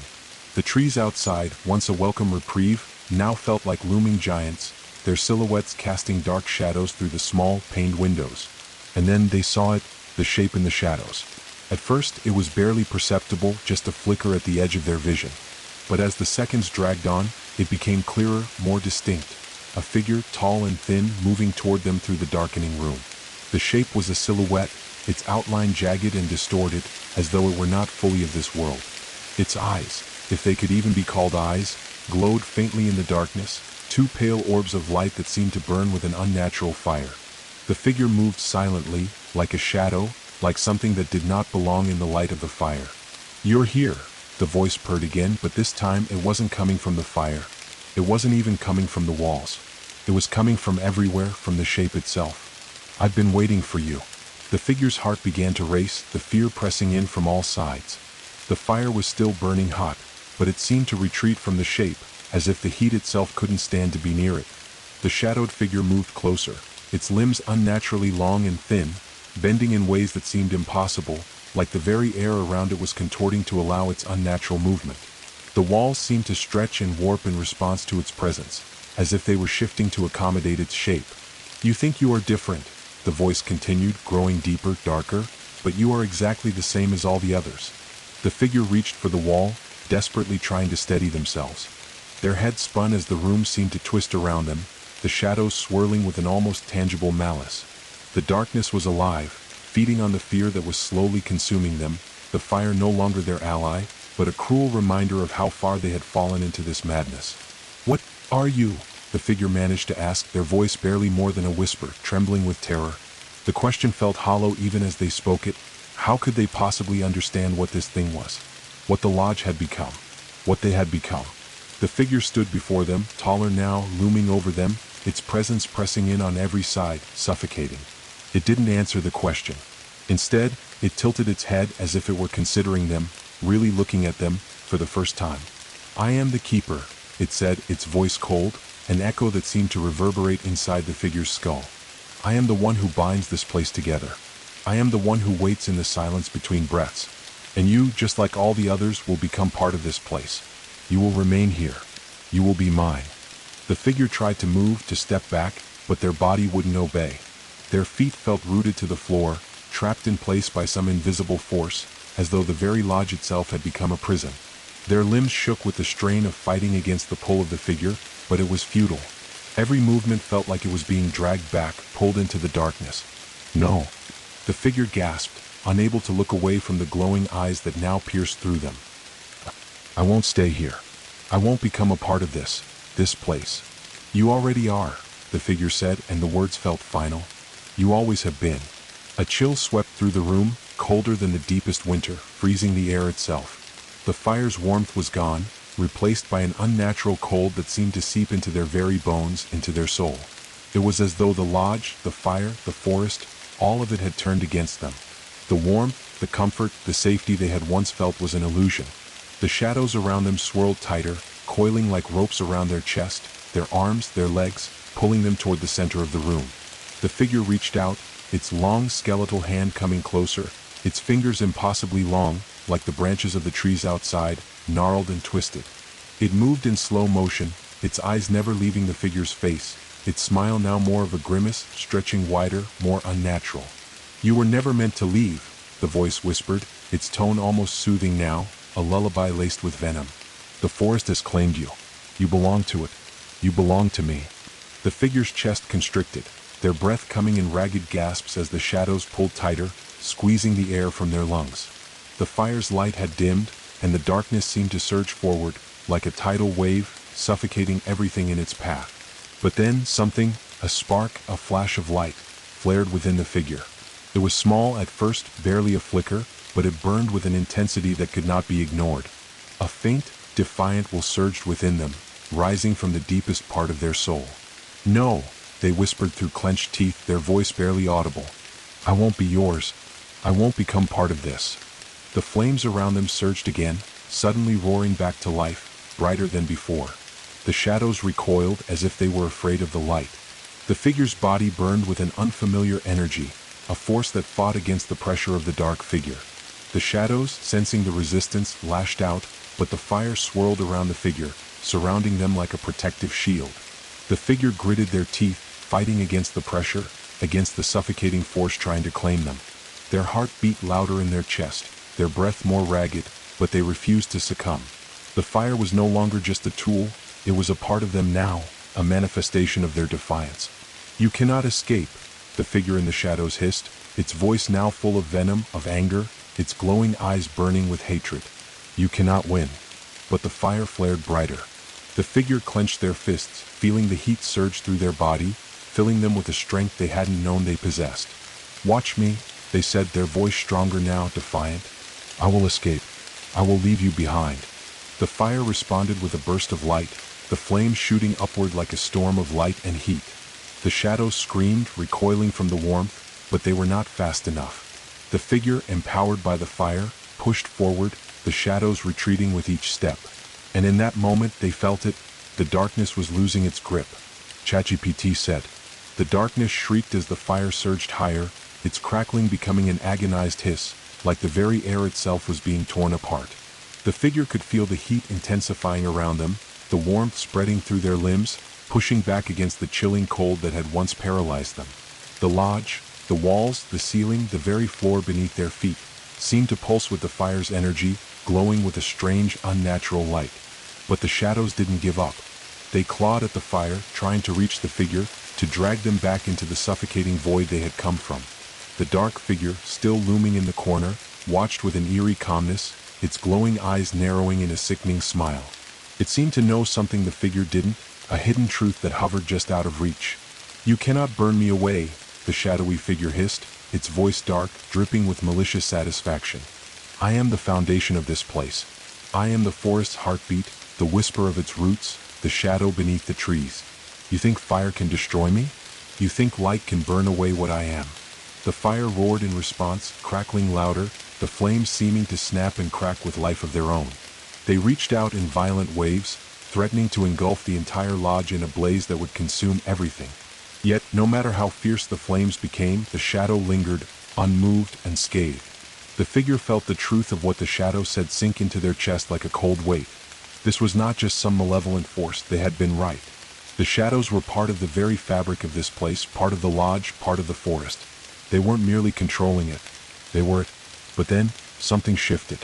The warmth inside the figure began to grow, not just from the fire, but from somewhere deeper, as if the fire had unlocked a hidden force inside them. The energy, the will to fight, grew from the core of their being, a strength not from the fire itself, but from something greater. The fire was their ally, yes, but it was the force within them that truly pushed them forward. They could feel the lodge, feel the forest, all of it pressing in, trying to suffocate them. But it no longer felt like an enemy. No, it was a reflection of themselves, a twisted, broken part of their soul that had become consumed by fear, by darkness. This was their battle, not against the lodge or the creature that lurked within it, but against the parts of themselves that had been swallowed by the abyss. "No," the figure whispered to themselves, their voice barely audible over the roaring fire. "I'm not you. I'm not this place. I am not bound to your shadows." With each word, the heat around them intensified. The flames responded, growing in size, in power, their light filling every corner of the lodge, chasing away the darkness. The shadows recoiled, curling back from the light, hissing in fury, but the fire was relentless. It wasn't just a physical force now. It had become something more, an embodiment of their defiance, their refusal to surrender to the darkness. The figure took a step forward, then another, their feet moving with newfound purpose. They raised their arms as if gathering the fire to themselves, feeling the energy surge within them. The fire was no longer just a tool, it was a manifestation of their inner strength, their will to survive. The shadows shrank back, like creatures of the night fleeing from the dawn. The dark figure hissed, its form flickering, unstable as the light overwhelmed it. "You are nothing," the figure said, their voice steady now, filled with a strength they hadn't known they possessed. "You do not control me. I will leave. I will escape this." The fire blazed brighter, hotter, its flames now tearing through the room in wild, untamed bursts. The lodge seemed to shake with the power of it, the walls groaning as if they could no longer contain the energy. The shadows around the figure began to disintegrate, turning to smoke, to dust, as if they were being blown away by an invisible wind. The dark figure, its form flickering and distorting, began to lose its shape, its edges blurring and fading into the light. "You cannot be this strong," the dark figure snarled, its voice now frantic, its body barely holding together. "You are nothing but a reflection of me, a part of the darkness." "No," the figure replied again, their voice unwavering. "I am me. I'm not this. I never was." The lodge, the forest, the fire, it all seemed to collapse into one overwhelming burst of light, of heat. The air was thick with the sound of cracking wood and the force of the fire. The shadows continued to retreat, their forms dissolving into smoke, their presence dissipating like an illusion. The figure could feel it now, the truth, the force within them, the power that had always been there, buried under fear, under darkness. And then, as the fire surged one last time, something broke. The shadow figure vanished, torn apart by the heat, its presence snuffed out like a candle in a storm. The fire, exhausted from its battle, began to die down, its wild energy slowly fading, leaving behind only glowing embers. The air was still thick with warmth, the heat now a comforting blanket, as the last remnants of the shadows vanished into nothingness. The figure stood alone in the center of the room, their chest heaving with the effort of the battle, their limbs trembling with exhaustion. The fire, now a gentle crackle, had returned to something more familiar, more comforting. The lodge, once a place of suffocating darkness, now felt like a refuge once more, its walls solid, its presence grounding. But the figure knew deep down that this place had not been destroyed. It was changed. They had been changed. The darkness was not gone entirely, it was a part of them now, something that had shaped them, something they would never be able to fully erase. But it was no longer in control. It no longer held dominion over them. And so they stood there in the heart of the lodge, watching the last of the shadows fade away. The storm outside had subsided, leaving only the soft sound of rain against the window panes. The wind had calmed, and the forest, once a place of terror, now seemed to breathe with a peaceful, steady rhythm. They had escaped. But what had they truly escaped? Had they truly won? Or had they merely freed themselves from one prison, only to walk into another? The figure didn't know. But for the first time in what felt like forever, they didn't feel like they were alone. The fire was still there, still warm, still burning in their soul. And that was enough, for now. The air in the lodge was thick with the remnants of the battle, heavy with the lingering scent of burning wood and the faint echo of something alive. Something changed. The last of the shadows had evaporated, but their absence left an emptiness that was almost more unsettling than their presence. The fire, once an uncontrollable force, now lay in the hearth, a gentle, steady flame that flickered with a comforting warmth. It was as though the fire itself had understood the fight, had become part of it. The flame seemed to burn with purpose now, casting long, quiet shadows on the walls that no longer seemed ominous, but peaceful, almost welcoming. The figure stood in the center of the room, their feet planted firmly on the floor, still trembling but no longer with fear. They could feel their pulse slowing, the frantic rhythm of their heart beginning to steady. The oppressive weight of the shadows had lifted, leaving behind a strange sort of silence. The kind that comes after a storm when the world is still, but the air is charged with a lingering energy. It was a silence that whispered possibility, the faintest hint of freedom. But as they stood there, taking in the lodge around them, a question lingered at the back of their mind. It had been there all along, buried beneath the panic, beneath the fight for survival. A question they had avoided asking because they feared the answer. What now? They glanced around the room once more, eyes tracing the familiar walls, the sturdy wooden beams overhead. The place felt real again, felt solid, like something that had always been here. But they couldn't ignore the gnawing sensation that something had been lost, something that couldn't be fully reclaimed.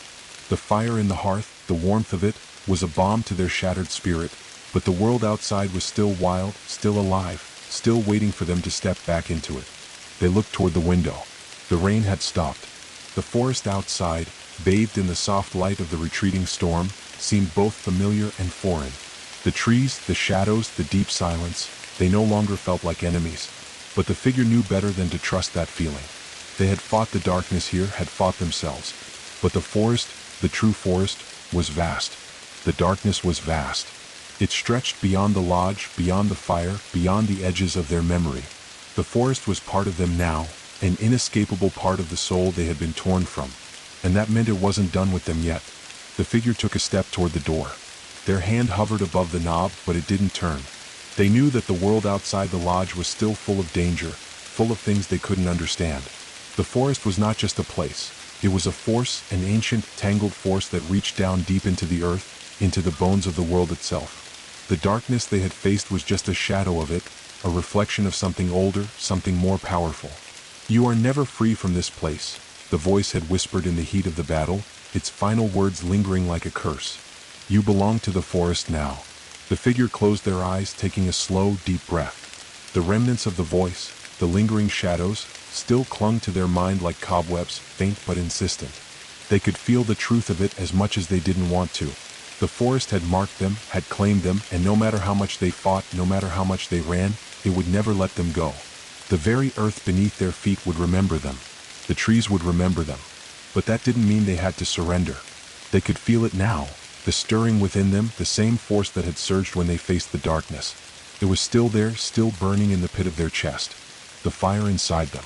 The will to survive. The will to choose. And so they turned away from the door.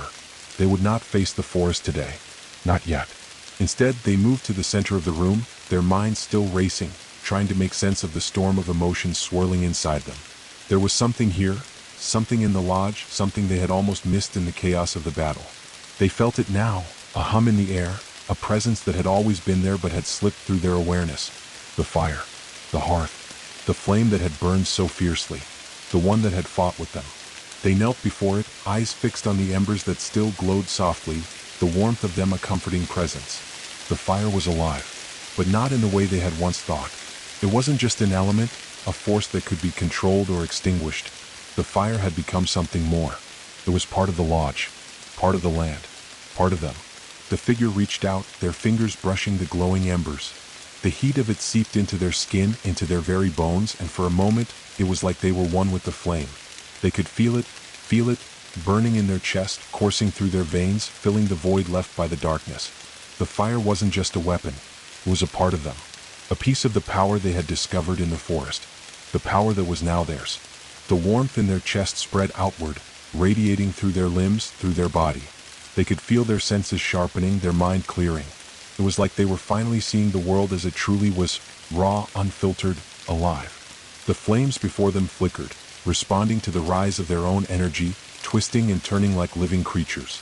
The fire seemed to pulse with life as if it were aware of them, aware of their power.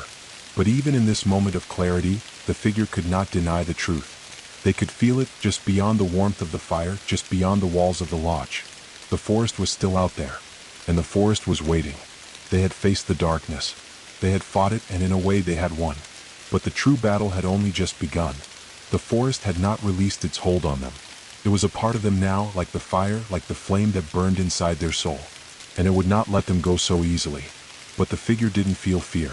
They felt resolve. They weren't ready yet to face the depths of the forest again. Not yet. But the next time they stepped into its heart, they would be ready. They would be armed not just with the fire in their chest, but with the knowledge of what lay within them. They had learned something here, something about their strength, their resilience. They weren't just a victim of the forest. They were its equal. The fire flickered again, casting a long, dancing shadow across the room. The figure stood slowly, their eyes steady, their minds set. They knew the forest would come for them again. And when it did, they would be ready. The figure stood in the center of the room, bathed in the flickering glow of the fire, the warmth wrapping around them like a second skin. The shadows cast by the flames stretched long across the wooden floor, their twisting forms alive with a quiet, purposeful energy. There was a hum in the air, an ancient rhythm that seemed to pulse through the lodge itself. The walls, the very timbers of the place, seemed to breathe in time with the figure's own heartbeat, as if the structure itself had become part of them. Outside, the forest had settled. The storm had passed, leaving behind only the soft whisper of rain-damp leaves and the faint rustle of wind in the trees. But even in its stillness, the figure knew that the forest was not at peace. It was simply waiting. The forest is always waiting. The thought settled in their mind like a stone sinking into water. The forest was patient, ancient, its roots stretching deep into the earth, weaving through the bones of the land. It was a living thing, and it did not forget. It had claimed the figure once, and though they had fought it, it had left its mark. The forest had become part of them, like a scar that wouldn't fade. The power of the darkness was no longer just an external force. It had seeped into their soul, shaped their thoughts, their fears, their very existence. But now they understood it.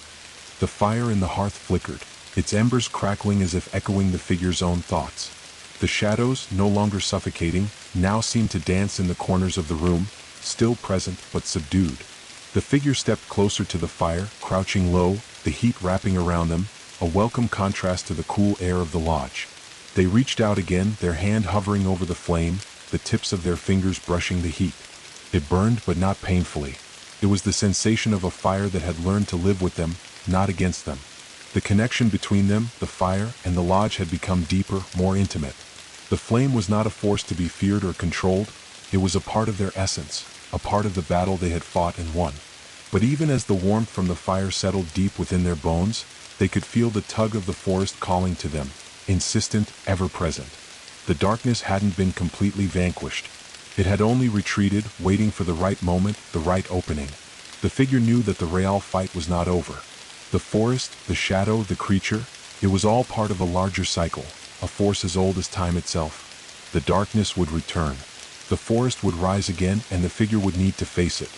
But now they felt something else, a strength they hadn't known before. The fire within them, the spark that had been ignited by the battle, was not just a weapon, was a key. A key to understanding the forest, to unlocking the mysteries of the shadows. They had learned something in the heart of the darkness, something essential. The forest wasn't just a place. It was a living force, yes, but it was also a reflection. A reflection of the soul, of the fears and desires buried deep within. The creatures that roamed its depths, the darkness that clung to its trees, it was all a mirror. And the figure had stared into that mirror and fought back. They understood now that the darkness would always be there, lurking, waiting. But they also understood that they could choose. They could resist. They could wield the fire that burned inside them like a torch to light their way through the shadows, not just as a weapon, but as a symbol of what they had become. The figure stood again, taller now, their body a little more solid, their mind clearer. The fire in the hearth seemed to respond to their thoughts, growing brighter, the flames reaching higher, crackling with an intensity that matched the fire within their chest. And then they turned. The door was still ajar, the night beyond stretching dark and deep. The lodge, though warm and safe, no longer felt like home. It was a sanctuary, yes, but it was also a prison. The walls, once solid and comforting, now felt like a cage, keeping them from what they had to face. The forest called to them, but not with the same fear that had gripped them before. It called to them with the sound of something that needed to be confronted. The fire crackled one last time, the embers glowing brightly as if to say goodbye, to send them on their way. The figure stepped toward the door, each step more sure than the last. They didn't know exactly what awaited them in the forest, but they knew they had to face it. They had to confront the heart of the darkness and, perhaps, finally come to understand the forest's true nature. The figure reached for the door. It opened easily, the cool night air rushing in to greet them. They took one last look at the lodge, the place that had been both refuge and battleground, and then stepped out into the rain-soaked world beyond. The forest stretched before them, its towering trees looming in the distance, the path through the woods winding like a thread of uncertainty, but it no longer felt like an enemy. It felt like something they could overcome. The night was dark, but the rain had stopped, leaving behind a damp, almost serene silence that whispered of hidden dangers and forgotten secrets. The smell of wet earth and pine hung thick in the air, and the distant sound of water trickling through the underbrush added a layer of peace to the tension in the figure's chest.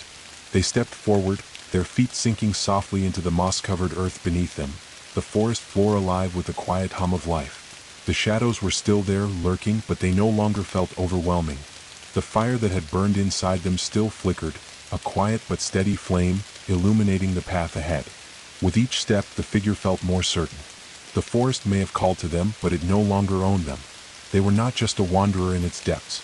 They were part of it now, just as much as the trees, the earth, the sky. They were no longer just an intruder, but a participant in the ancient dance of light and shadow. The first steps through the woods were slow, cautious, but each step seemed to carry more weight, more purpose. The shadows parted before them like a curtain, allowing them to pass through with ease. The air was thick with a strange energy, as if the forest itself was watching, waiting for them to make their move. The path grew darker as they ventured deeper, the canopy of trees growing thicker, blocking out more of the sky above. But the figure didn't falter. They could feel the fire inside them, the strength pushing them forward. They were not running from the forest. They were meeting it head-on. The darkness would not swallow them again. And just beyond the horizon, the trees began to open up, revealing the outline of something else, something larger. A shadow on the edge of the forest. Something was waiting. But the figure wasn't afraid. Not anymore. The deeper the figure ventured into the forest, the more the world seemed to shift around them. The trees, ancient and towering, closed in, their thick trunks and gnarled roots stretching across the ground like the fingers of some great sleeping beast. The air grew colder, heavier, as if the very atmosphere had become thick with age, with secrets buried deep within the earth. The fire within the figure burned steadily, a small but determined light against the rising tide of shadows, but they knew that this wasn't just a fight against the darkness that clung to the forest, it was a battle to understand it, to find the key to the power that had woven itself into the very fabric of their being. Every step they took, the ground beneath them felt more alive. The moss that clung to the trees seemed to pulse with a subtle, rhythmic energy, and the leaves above rustled in an eerie, synchronized whisper, as if the forest itself was alive, aware, watching. The silence that had once been unsettling now felt different. It wasn't the emptiness of a void. It was the heavy silence of waiting, of something old and deep that was stirring, shifting beneath the surface. The path before them was no longer clear. The once familiar trail had become twisted, winding, overgrown with thick brambles and vines that seemed to reach out, as if trying to pull them deeper into the forest's embrace. The air felt thicker now, heavier, like a weight pressing down on their chest. It wasn't just the humidity or the dampness of the earth beneath their boots. It was the sensation of the forest itself, as if it had noticed them, watched them, and was now making its move. But the figure didn't stop. They walked onward, their footsteps muffled by the thick carpet of fallen leaves and moss. The fire within them flared briefly, casting long, flickering shadows against the trunks of the trees. The forest, however, didn't seem to recoil from the light. Instead, it embraced it, welcomed it, as if the flames were not something to be feared, but something to be understood. Something that could burn away the confusion, the darkness, and reveal the truth hidden beneath. And then, as they rounded a bend in the path, the figure saw it. A clearing. But not just any clearing. This one was different. It was vast, its edges marked by a ring of massive stones, ancient and weathered, standing like silent sentinels. The stones were covered in thick layers of moss, their surfaces etched with strange symbols, patterns so old and intricate that they seemed to pulse with a life of their own. The very air in the clearing hummed with an almost palpable energy, as if something ancient and powerful had once thrived here, something that had been buried, forgotten, until now. In the center of the clearing stood a stone structure, half hidden by overgrown ivy. It was a lodge much like the one they had just left, but this one was different.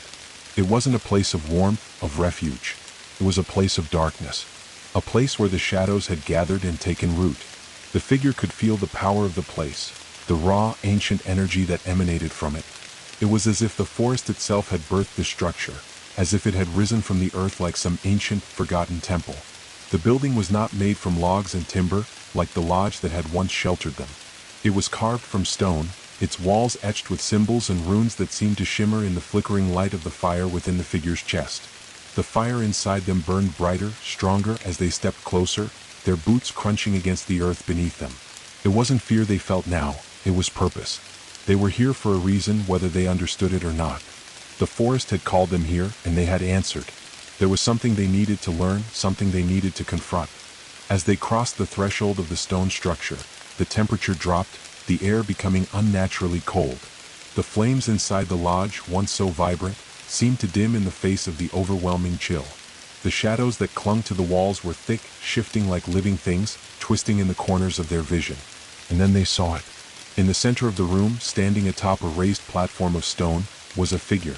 Tall, slender, draped in dark, flowing robes that seemed to move with the shadows themselves. Its face was obscured, hidden beneath the hood of its cloak. But even without seeing its features, the figure radiated an immense, suffocating presence, like an ancient force long forgotten, waiting for the right moment to reawaken. The figure before them was not human, at least not in the way the figure understood. There was something inhuman about it, something ancient and other, as if it was a being carved from the very essence of the forest itself, a part of the darkness that had waited in the depths for centuries. A voice echoed in the silence, deep and resonant, vibrating through the stones beneath their feet. "You have come." The figure didn't move, but the words seemed to wrap around them, filling the space with an almost unbearable weight. The air was thick, dense with something ancient, something that was neither alive nor dead. "You have crossed the threshold." The voice continued, the words rolling out like an incantation. "You have called upon the fire, and it has answered. But the fire, child, is not the answer. It is only the beginning. The forest calls to you just as it has called to others before you. But unlike them, you have the spark."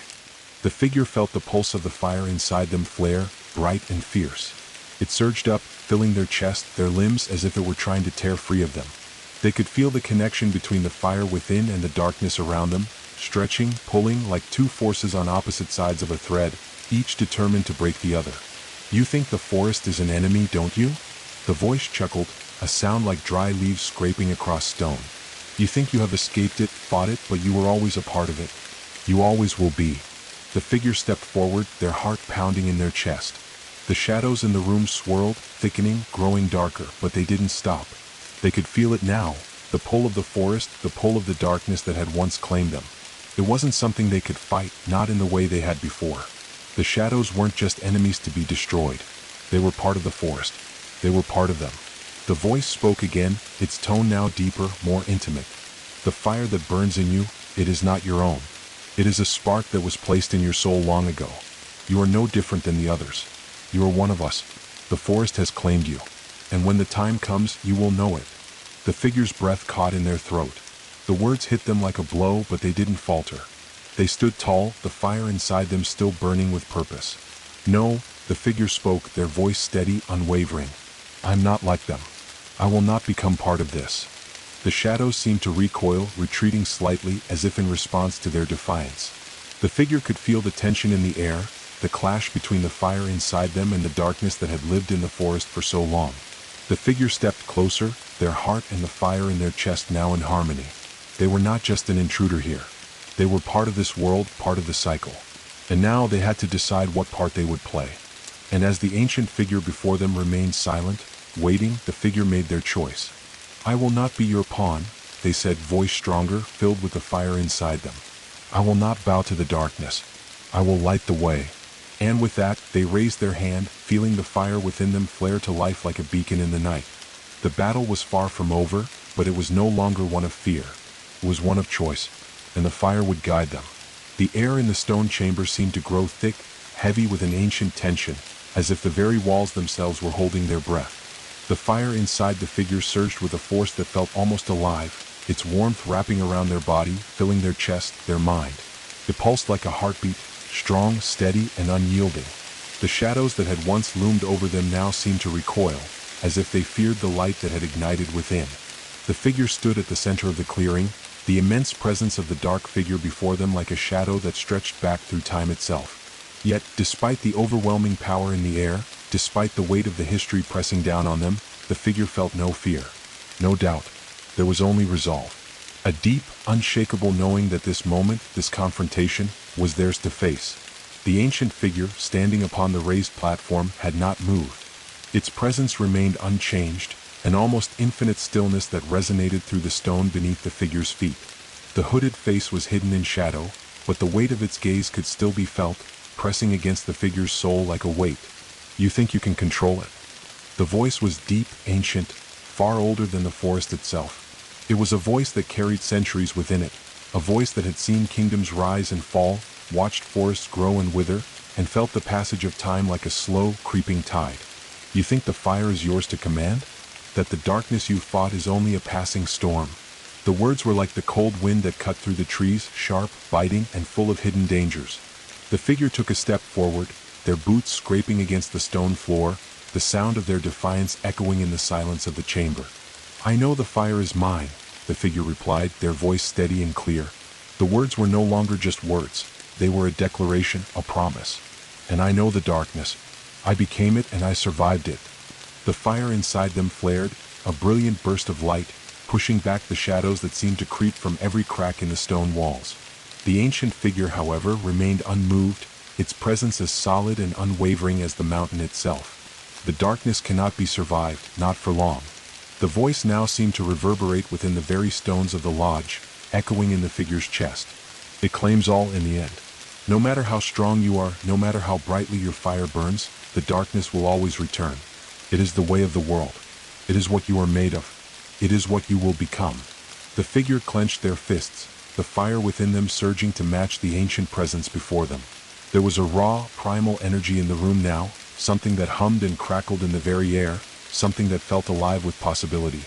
Maybe the darkness never truly leaves, the figure said, their voice quieter now, but filled with something that burned hotter than any flame. But I will not let it define me. I will not let it consume me again. Not this time. I will choose what I become. The fire that burned within them surged again, a brilliant light that seemed to stretch into every corner of the room. The shadows seemed to writhe, hissing as the flame threatened to burn them away. And in that moment, the figure felt it, the connection between them and the darkness. They had feared it, fought it, but now they saw it differently. The darkness was not their enemy, it was a part of them. It was a reflection of the very forces that made them whole. The fire inside them, the light that had burned so fiercely, was not in opposition to the darkness. It was a balance, a force that could exist alongside it, not fight against it. You are still a part of it, no matter what you believe, the ancient figure intoned, its voice like a sigh of the earth itself. You cannot escape the forest. It is in your blood, in your bones, in your very soul. The figure took another step forward, their heart pounding but their feet steady. They had faced the darkness before, had survived its grasp, and now they understood it. It was a part of them, yes, but it was not the end of their story. It was only a chapter. The fire in their chest began to shift, its warmth transforming into something deeper, something more expansive. The light of it seemed to fill the entire chamber, not just illuminating the space around them, but sinking into the very stone walls, the air, the ground beneath their feet. It was no longer just a physical flame, it was a presence, an essence, something that transcended the boundaries of the lodge, something that reached beyond. I don't need to escape it. The figure's voice rang out, resonant with the power of their words. I've embraced it, but I won't let it consume me. Not anymore. There was a long pause, an unsettling silence that seemed to stretch on forever. The air crackled with the lingering weight of the ancient figure's words, the tension between them palpable. And then the hooded figure spoke again, its tone softer, almost pitying. You think you've won, but the forest always finds a way. We'll pull you back. We'll never let you go. You belong to it now. You are no different from the others. You are no different from me. The figure stood tall, unshaken. The fire within them burned brighter, hotter, and the room around them seemed to pulse with its light. The darkness recoiled, the shadows shifting like smoke, retreating from the light. I am different, the figure said, their voice filled with quiet certainty. I'm not what I was, and I will not be bound by you or the forest. I choose my own path. The shadows around them writhed, but the figure's fire only grew stronger. The ancient figure, still standing in the center of the room, seemed to waver slightly, its form flickering as if the very essence of it was being tested. The figure could feel it. The ancient being's power was waning, but so was the darkness. The balance was shifting, and they were part of it. The fire in their chest flared again, burning with a pure, white-hot intensity that seemed to shatter the silence in the room. And then, with a soft sigh, the ancient figure finally moved. The shadows around it seemed to break apart like wisps of smoke, dissipating into the air as if they had never been. The figure on the platform remained still, its presence no longer an overwhelming force but something smaller, diminished. You may have found the fire within you, it murmured, its voice no longer the booming, omnipotent tone it had once been. But the forest has not given up on you. It will find you again. And next time it will be stronger. But for now you may go. Go with your fire, but remember the shadows are always waiting. The figure didn't answer. They didn't need to. They had already made their choice. The fire within them had become their guide, their weapon, their strength. The darkness may always be waiting, but it could no longer control them. They would walk the path ahead, knowing that they carried the light within them. The forest, with all its power, could not take that from them. And with one final glance at the ancient figure, the figure turned and stepped away, walking into the darkened forest that lay beyond the clearing. The shadows receded, the fire blazing steadily in their chest, leading the way. The night was still, but it was no longer silent. It was a sound of promise. The battle was far from over, but they had chosen their path, and they would walk it on their own terms. The figure stepped into the forest, leaving the remnants of the ancient stone lodge behind. The air was still heavy with the power that had surged through the chamber, the echoes of the battle still vibrating beneath the ground, beneath their feet. But as they moved deeper into the woods, the oppressive silence that had once felt like a suffocating weight began to feel different. The shadows, still long and looming, no longer held the same menacing presence. They were still there, yes, but now they seemed more like ancient guardians, watching, waiting, but not threatening. The forest, in its vastness, stretched out before them, winding paths veiled in darkness, yet lit by the soft glow of the fire within. The figure could feel the shift within themselves, the change that had come from their confrontation with the darkness. The fire that burned inside them no longer felt like a foreign thing, something to be feared or controlled. It was part of them now, a force they could guide, not fight. The trees around them loomed like giants, their twisted branches stretching out into the night, forming a canopy that whispered with the breeze. The ground beneath their boots was soft, covered in layers of damp leaves and thick moss. The rain had stopped, leaving the air thick with the earthy scent of wet wood and the promise of more storms to come. But the figure did not feel the cold of the night. The warmth of the fire within them was enough, more than enough, to push back the chill that tried to creep into their bones. Each step they took felt purposeful now, as if the path before them was not just an escape, but a journey toward something they had yet to fully understand. They could feel the weight of the forest pressing down on them, but it no longer felt suffocating. It felt alive in a way they had never truly comprehended before. The air seemed to hum with ancient energy, the trees groaning and shifting, whispering secrets to one another in a language lost to time. They were surrounded by the power of something older than the world they knew, something vast, untamable, and yet strangely familiar. The figure's thoughts drifted back to the lodge, to the ancient being they had confronted. The words of the shadowy figure still echoed in their mind. The forest calls to you. You belong to it now. Were they right? Was there no escape from the forest's grip, no matter how hard they fought? Had they truly won? But then they thought about the fire, how it had answered them, how it had burned so fiercely in the heart of the lodge. They had felt the pull of the forest's darkness, yes, but they had also felt the light within themselves, the strength to resist it. And now, out here in the heart of the woods, the fire inside them still burned, steady, persistent, and unwavering. And the shadows? The shadows were always there, yes, but they could no longer define them. They were a part of the world, a part of the forest, but they were no longer the force that controlled them. The figure stopped at the edge of a small creek, its waters flowing smoothly over the rocks, its surface reflecting the dim light of the moon. They knelt beside it, staring down at the ripples that disturbed the reflection, breaking the perfect symmetry of the world around them. They dipped their fingers into the cool water, feeling the current against their skin. The sensation was calming, soothing, almost grounding. The fire within them responded to the touch, its warmth a contrast to the chill of the night. They stayed there for a moment, letting the stillness of the forest settle around them, the quiet murmur of the creek, the distant rustling of the trees, the occasional chirp of an owl in the distance. It was peaceful. But beneath the peace there was a tension, a waiting, a sense that the world around them was holding its breath as if it too was waiting for something. For them. Rising to their feet, the figure took a deep breath, letting the cool air fill their lungs. They could feel the fire inside them shifting again, a new pulse, a new rhythm that seemed to echo the rhythm of the forest itself. The shadows would return. That was certain. But now they knew that they were no longer alone in the darkness. The fire inside them would burn brighter, fiercer. They had the power to confront it, to stand against it, to control it. The path ahead was unclear. The forest stretched out before them, the trees closing in as if to swallow them whole. But now it didn't feel like an enemy. It didn't feel like something that would drag them under, drown them in its shadows. It felt like something that was testing them, challenging them to face what was hidden within. And then they felt it, a faint pull deep in the forest like a whisper on the wind, a subtle tug in their chest, pulling them toward something. It was the same pull they had felt when they first entered the woods, the same feeling that had drawn them toward the lodge. The forest was calling them again. They looked back toward the creek, toward the path they had walked. The lodge was far behind them now, just a memory, but the forest was still with them. It always would be. And though the shadows loomed, they were no longer afraid. They were ready. The figure stood tall, taking another step forward.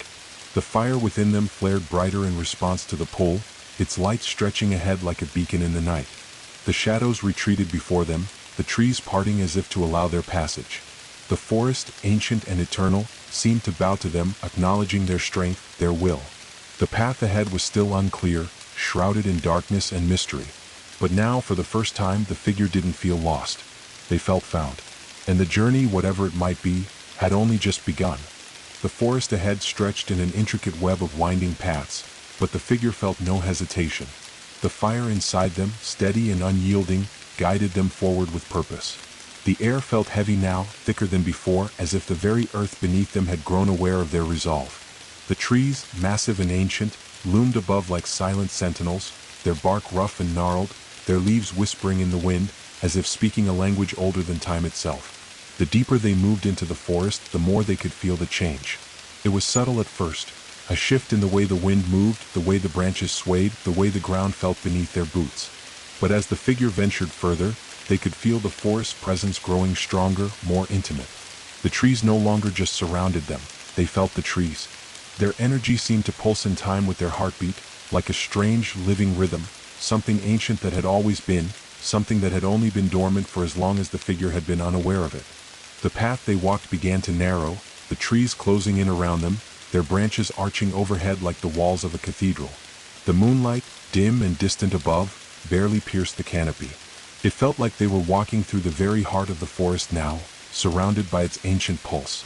The air, thick with damp earth and the scent of pine, felt almost suffocating, rich with life, yet heavy with secrets. And then there was a sound. It was faint at first, almost imperceptible, a rustling in the underbrush, a brush of leaves against bark. The figure stopped, their hand instinctively going to the fire that burned within them.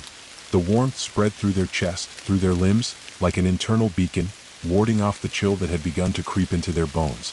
The shadows around them seemed to shift, as though aware of the figure's presence, growing denser in response.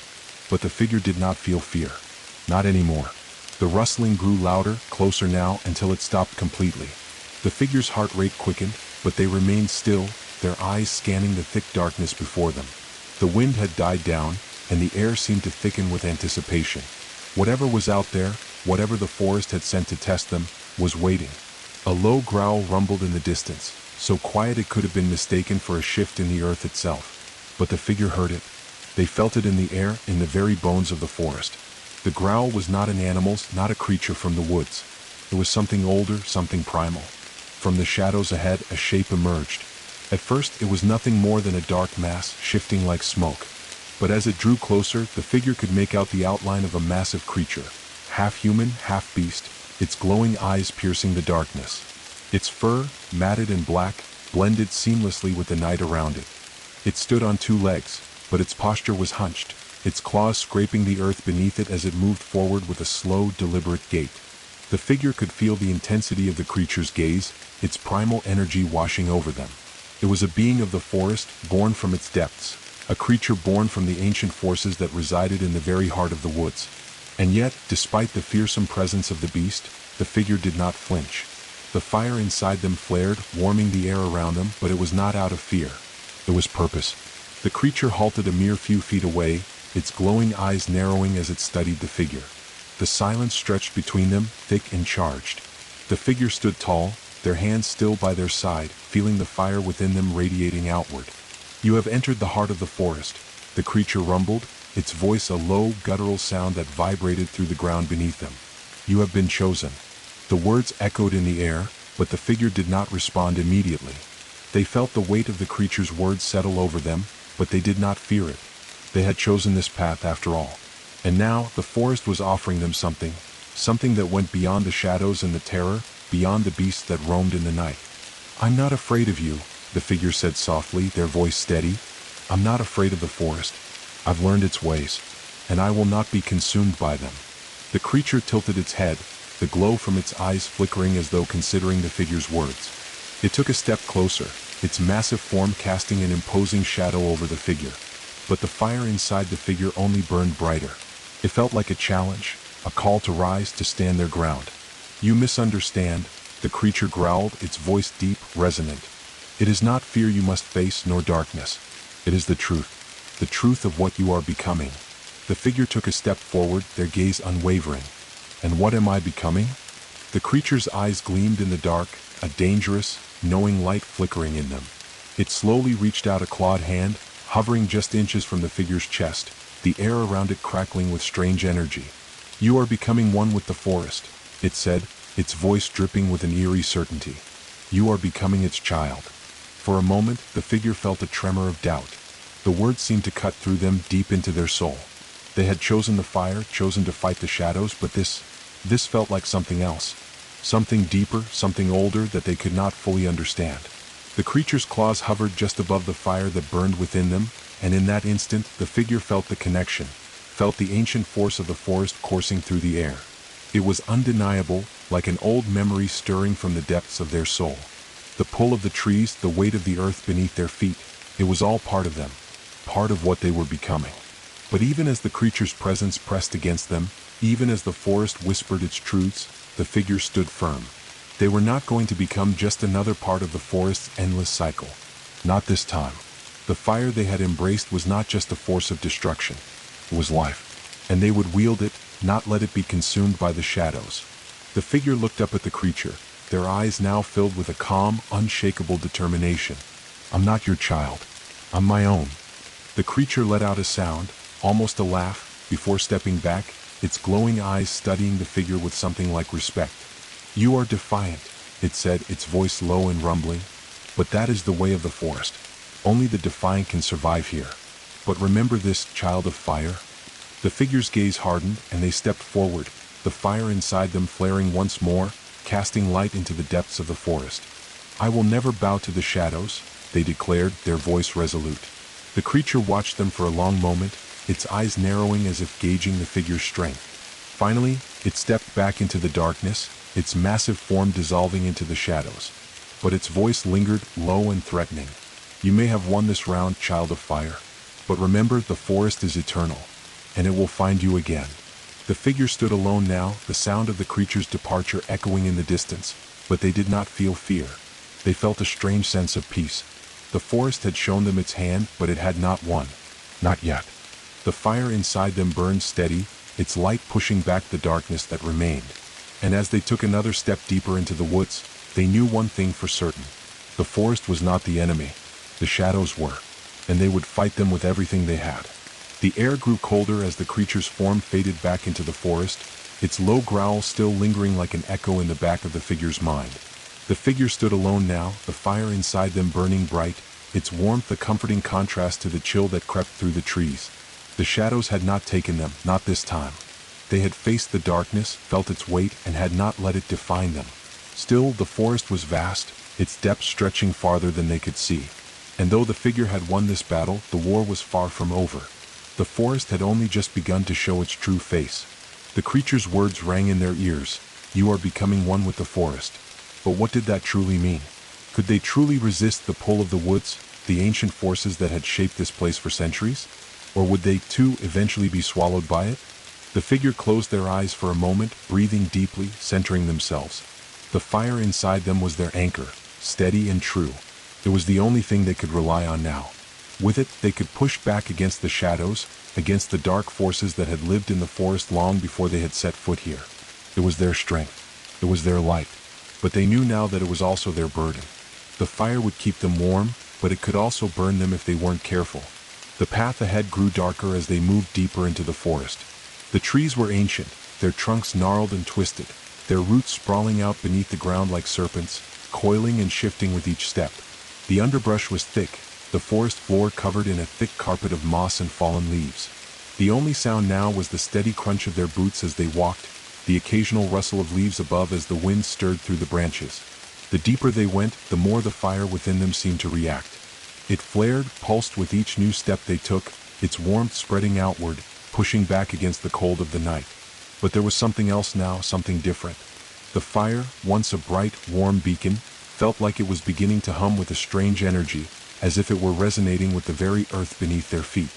The forest was alive. They had known that before, but now, it was as if they were becoming aware of it in a way they hadn't before. The air thickened, the trees closing in on all sides, the shadows deepening. The fire inside them burned brighter, but the forest seemed to grow darker, the weight of it pressing down as if it were trying to smother the light. The figure quickened their pace, but the path seemed to twist and turn, the trees shifting in the darkness, blocking their way. It felt as though the forest itself was closing in, drawing them deeper, pulling them into its depths. Suddenly, the fire flickered, dimming for a brief moment, and in that instant, the figure heard it. A faint whisper, like the rustling of leaves in the wind, but more insistent, more alive. Come closer. The voice was soft, barely a murmur, but it seemed to echo through the trees, reverberating in the very air around them. The figure froze, their heart pounding in their chest, their hand instinctively going to the fire within them. They knew the forest could speak in many ways, through the wind, through the rustling of leaves, through the very shifting of the earth beneath their feet. But this voice, this whisper, was different. It was not the wind or the trees, it was something far older, far more ancient. Come closer. The forest is waiting. The figure's breath caught in their throat, and for a moment, they almost stepped forward. The call was compelling, like a magnet pulling them toward something just beyond the edge of their vision. They could almost see it, something moving in the shadows, something large, something powerful. It was a presence they could feel, deep in the bones of the forest. The fire within them surged in response, flaring brightly as if to push back against the pull. But the figure hesitated. This was not the first time the forest had called to them. The first time they had been weak, unaware of the power they wielded within. They had been afraid of the darkness, afraid of the shadows. But they had learned. They had learned that the forest was not an enemy to be feared, but a force to be understood. And they had learned that the fire inside them was not just a tool, it was a weapon, a guide, a force of creation and destruction. The figure stepped forward, their resolve firming like steel in their chest. The voice called again, louder now, almost urgent. "Come closer." But the figure did not move. "No," they whispered to the darkness. "I will not be drawn into the shadows again. I choose my own path." For a moment, the forest was silent. The wind died down and the rustling of leaves ceased. The shadows seemed to hold their breath, as though waiting for the figure to falter. But the figure stood tall, their fire burning steady and strong. Then the voice came again, but this time it was different. It was no longer a whisper. It was a command, low and commanding, like the voice of the earth itself. "You will come." The ground beneath the figure's feet trembled. The air around them crackled with a strange energy. The trees groaned, their branches shifting in the windless air. The fire within them flickered again, but it did not die. It burned brighter. The figure stood their ground, their chest rising and falling with each breath. They felt the weight of the forest pressing in on them, but they did not bend. The fire inside them was their strength, their choice. The shadows could not claim them. The forest could not consume them. They were more than just a traveler in the woods. They were a force of their own. With a defiant step forward, they pushed deeper into the forest, the fire blazing brighter with each step, casting long shadows behind them. The path seemed to open up before them, the trees pulling back like curtains, revealing the heart of the woods. And then they saw it. In the distance, at the center of the clearing ahead, was a figure. It was tall, cloaked in darkness, its outline indistinct, its presence unmistakable. It stood alone in the center of the clearing, the shadows around it pulsing, twisting like a living thing. The figure's heart skipped a beat. This was it, the final test. The forest had called them here, and now they would face whatever waited in the center of its depths. The fire within them flared again, a fierce light that pierced the shadows. The figure moved forward, their steps confident, steady, their heart filled with a calm certainty. They would face the darkness, and this time they would win. The clearing was unlike any place the figure had encountered in the forest thus far. It was as if the trees had parted to reveal a forgotten realm, untouched by time, ancient and untamed. The air here was thick, as though the very atmosphere was charged with something beyond the natural world.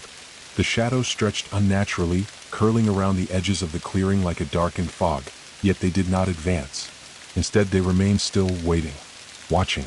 At the center stood the figure that had drawn them here. It was not entirely human, not entirely something else. Its form shimmered with the shadows that surrounded it, its features blurred and shifting like smoke, but there was a presence in its figure, a weight, a power, that seemed to anchor it in the very heart of the forest. The flames in the figure's chest flared briefly, a flash of light against the dark, but they did not shrink away. The shadows, instead, recoiled in the presence of the light, just as they had before. The figure stood tall, unwavering in the face of this strange apparition. They had learned that the shadows held no dominion over them.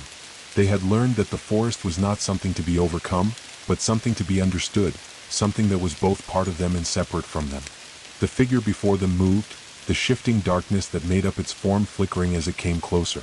The air grew colder, and the figure felt the weight of its gaze even before it spoke. "You've come far." The voice was soft, but carried the weight of ancient power.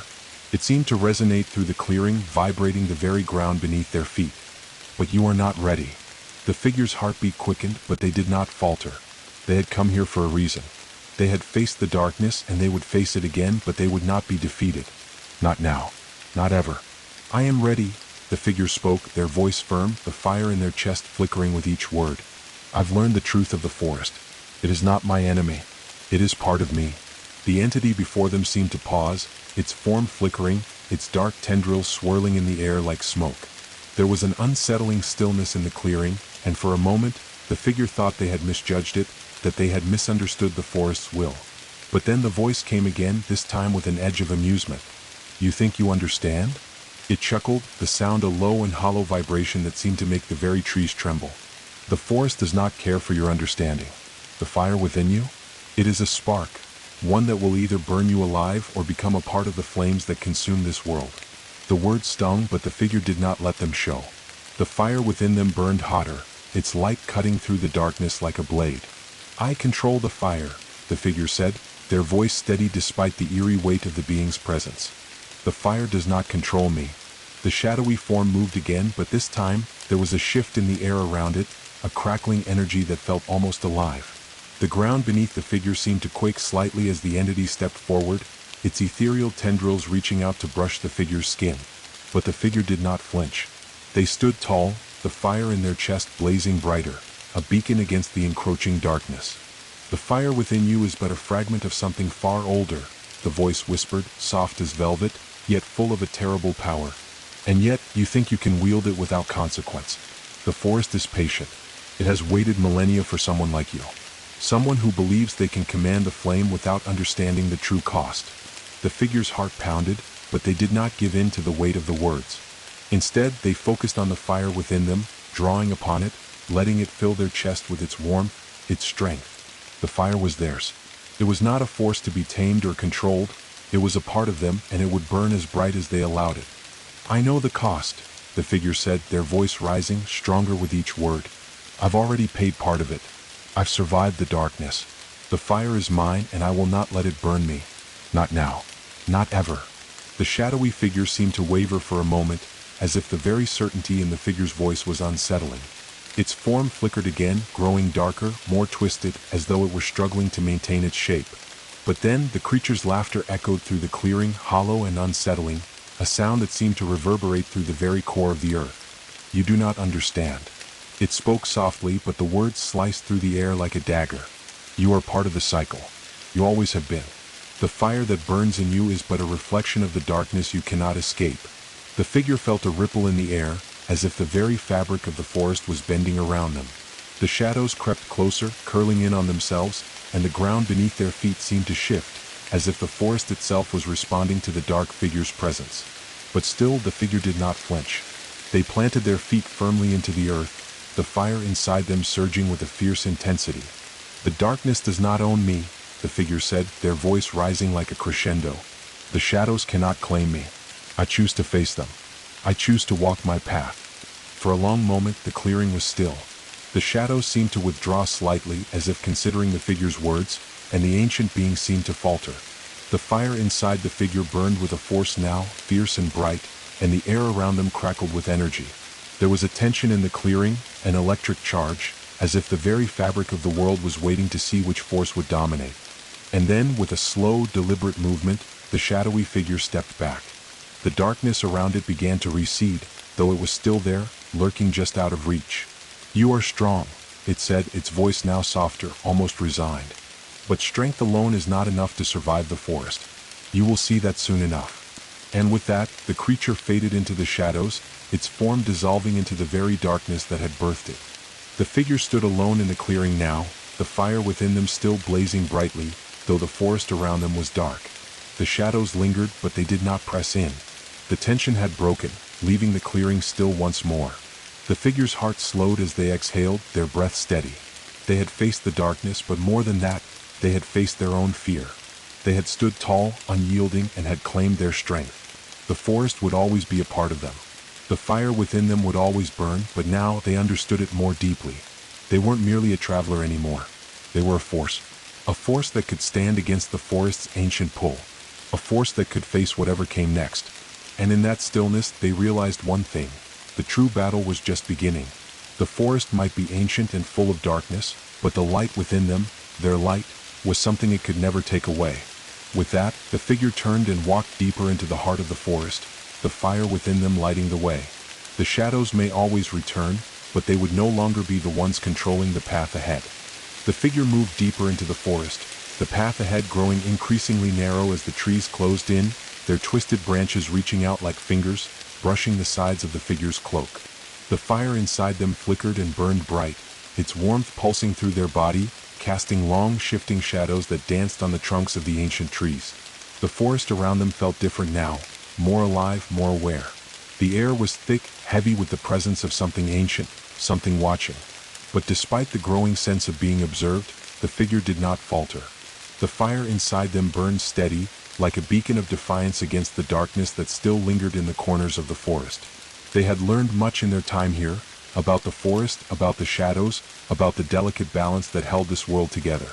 They had seen the true nature of the darkness, and now they knew that the real challenge was not in fighting it. The real challenge was in understanding it and coexisting with it. The path twisted and wound through the forest, taking the figure deeper into the heart of the woods. The trees seemed to lean in closer, the shadows growing longer with each step, but the fire within them never wavered. It was a part of them now, a force that pulsed with every beat of their heart. They had come to understand the fire was not just light. It was a force that could shape the world around them, a force that could create and destroy in equal measure. It was their strength, their resolve, but it was also their connection to the forest itself. For the first time they understood the forest's pull. It was not merely a trap, an endless maze of darkness. The forest was a part of them. They could not escape it, nor did they need to. The fire inside them was their anchor in this place, their guide through the shadows. And with it they would forge their path. As they walked, the sounds of the forest began to change. The distant rustling of leaves, the soft creaking of branches in the wind, these sounds began to fade, replaced by a low, distant hum. The figure's steps slowed as they noticed it, the hum growing louder with each passing moment. It was a deep, resonant sound, almost like the beating of a heart, slow, rhythmic, steady. It seemed to come from all around them, from deep within the earth, from the trees themselves. The figure paused, their heart beating in sync with the rhythm of the hum. They could feel it deep within their chest, a connection to something far older than the trees, older than the forest itself. It was as if the very earth was alive, breathing with them, pulsing with energy. And then, in the distance, a shape began to form in the shadows ahead. It was faint at first, just a blur in the darkness, but as the figure stepped closer, it became clearer. A stone structure, tall, ancient, and covered in vines, rose from the earth like a forgotten monument. The stone was weathered, cracked with age, but it still stood strong, towering above the figure as they approached. The hum seemed to grow louder now, vibrating the very stones beneath their feet. The figure stepped forward, drawn to the structure, and as they did, they felt the fire inside them flare, responding to the energy around them. The air was thick with a strange power, something that hummed with the pulse of the earth itself. The shadows seemed to retreat, leaving the stone monument bathed in an ethereal light. The vines that had once claimed it now twisted back, as if in reverence. The figure's gaze lifted to the top of the monument. At its peak, there was an ancient symbol etched into the stone, an intricate design of fire and shadow intertwined, the lines delicate yet powerful. It was a symbol they had seen before, carved into the walls of the lodge, in the depths of the forest, in the flickering shadows of their dreams. It was the mark of the balance, the force that governed both the light and the darkness. The forest was not just one or the other, it was a harmony of both. And here, at the heart of it, the monument stood as a reminder of that balance. The figure reached out, their hand brushing against the cool stone. As they did, a sudden surge of energy rippled through the ground beneath them. The fire inside them flared violently, its heat rising as though it were reacting to something deep within the monument. The hum grew louder, louder still, until it felt as if the very air around them was vibrating, shaking with the power of the earth itself. And then the ground shifted. The stone beneath the figure's feet cracked open, and from within, a deep, resonant sound echoed, a sound like the roar of a distant storm, building and building until it seemed to reverberate through the very forest. The monument began to tremble, its ancient form shuddering as if awakening from a long slumber. The figure stepped back, their heart pounding in their chest, the fire within them flaring with a newfound intensity. From the cracks in the stone, a new presence began to emerge, a shadow, but this one was not like the others. It was not an enemy, not a creature to be feared. It was a force, a primal, ancient force as old as the forest itself. Its form flickered in and out of existence, like a wisp of smoke, but the power that emanated from it was undeniable. It was both fire and shadow, light and dark, a fusion of the very forces that had shaped this world. The figure stood tall, facing the force as it emerged, and they could feel the fire within them respond, growing, burning brighter, stronger. The fire was no longer just an element within them, it was a part of the very world around them. They had embraced the shadows. They had embraced the fire. And now they understood the true meaning of balance. As the force before them solidified, it spoke, not with words but with a presence, a voice that resonated through the air like the hum of the earth itself. "You have come far," it said, its voice like 1,000 whispers carried on the wind. "You have faced the darkness, the fire, and the shadows. And now you have found the balance." The figure did not speak, but they felt the fire inside them surge with an unspoken answer. They had found the balance, but more than that, they had become it. They had learned to walk the path between the light and the dark, between the fire and the shadows. The fire within them burned brighter now, not in defiance but in harmony. The force before them flickered once more like a dying ember, and then it began to dissipate, its presence slowly fading into the very air around them. And then, in the silence that followed, the forest seemed to breathe again. The trees swayed, the wind whispered through the leaves, and the figure stood alone in the clearing, their heart calm, their fire steady. The shadows still lingered at the edges of the forest, but now they were no longer a threat. They were part of the world, the same world that burned with light. The figure turned, walking once more into the depths of the forest, the fire inside them lighting the path ahead. The journey was far from over. The balance had been found, but it was not a destination. It was a path, and the figure would walk it one step at a time. The forest was vast, ancient, and full of mystery, but now it was not a maze to be navigated. It was a world to be understood. And with each step, the fire inside them burned brighter, casting light into the shadows that surrounded them. The figure continued deeper into the forest, each step guided by the steady pulse of the fire within them. The path had no clear direction now, no obvious destination. It was as if the forest itself had become a labyrinth of possibility, the trees and the shadows shifting around them, opening up and closing behind them, as though the forest were alive and breathing with each step they took. The ancient trees loomed overhead, their bark dark and rough, their branches twisting toward the sky like arms reaching for something just out of reach. The forest floor was thick with moss, fallen leaves, and ferns, the air heavy with the earthy scent of wet soil and the distant whisper of life in the woods. Even now, though, as the fire burned bright within them, there was a sense of something just beneath the surface of the world, something that watched. But it wasn't the oppressive sense of danger that had once weighed on the figure's chest. This was different. It was the feeling of being part of something far greater, a force that stretched beyond the trees, beyond the fire, beyond the shadows. They were no longer an outsider here. They were a part of the forest now, woven into its very fabric, and the shadows that had once seemed so menacing were no longer something to fear. They were just another aspect of the whole, a piece of the balance. The wind rustled through the branches, sending a chill through the air, but the figure was not cold. The fire inside them was a warmth they carried with them, a comfort that shielded them from the elements, from the whispers of the darkness that still swirled just beyond their vision. The fire wasn't just a defense, it was their connection to the forest. And the forest was beginning to reveal itself to them in ways they hadn't expected. There were moments when the shadows seemed to dance, forming fleeting shapes, figures that flickered at the edges of their sight. But they didn't panic. They didn't flinch. They stood still, watching the shadows with a sense of curiosity rather than fear, as if they had learned the forest's rhythm, its patterns, and could feel its pulse beneath their feet. They had been to the heart of the forest and faced its guardians, but now they were walking through its quieter corners. The deeper they ventured, the more they could feel the ancient power that resonated in every tree, every stone, every whisper of the wind. The forest was ancient, yes, but it was not stagnant. It was always alive, always changing, always shifting. And they, the figure, were no longer just a part of it, they were one with it. A soft sound interrupted their thoughts, a faint scraping of stone against stone, a subtle vibration that rippled through the ground beneath their feet. The figure paused, listening. The fire inside them hummed in response, its warmth intensifying as if reacting to something. Something was stirring. From the shadows ahead, a shape emerged. At first, it was indistinct, just a shifting blur, a dark silhouette. But as it came closer, the figure saw it clearly, a creature large and powerful, moving with a grace that belied its size. It was a creature of the forest, but this one was different from the beasts they had encountered before.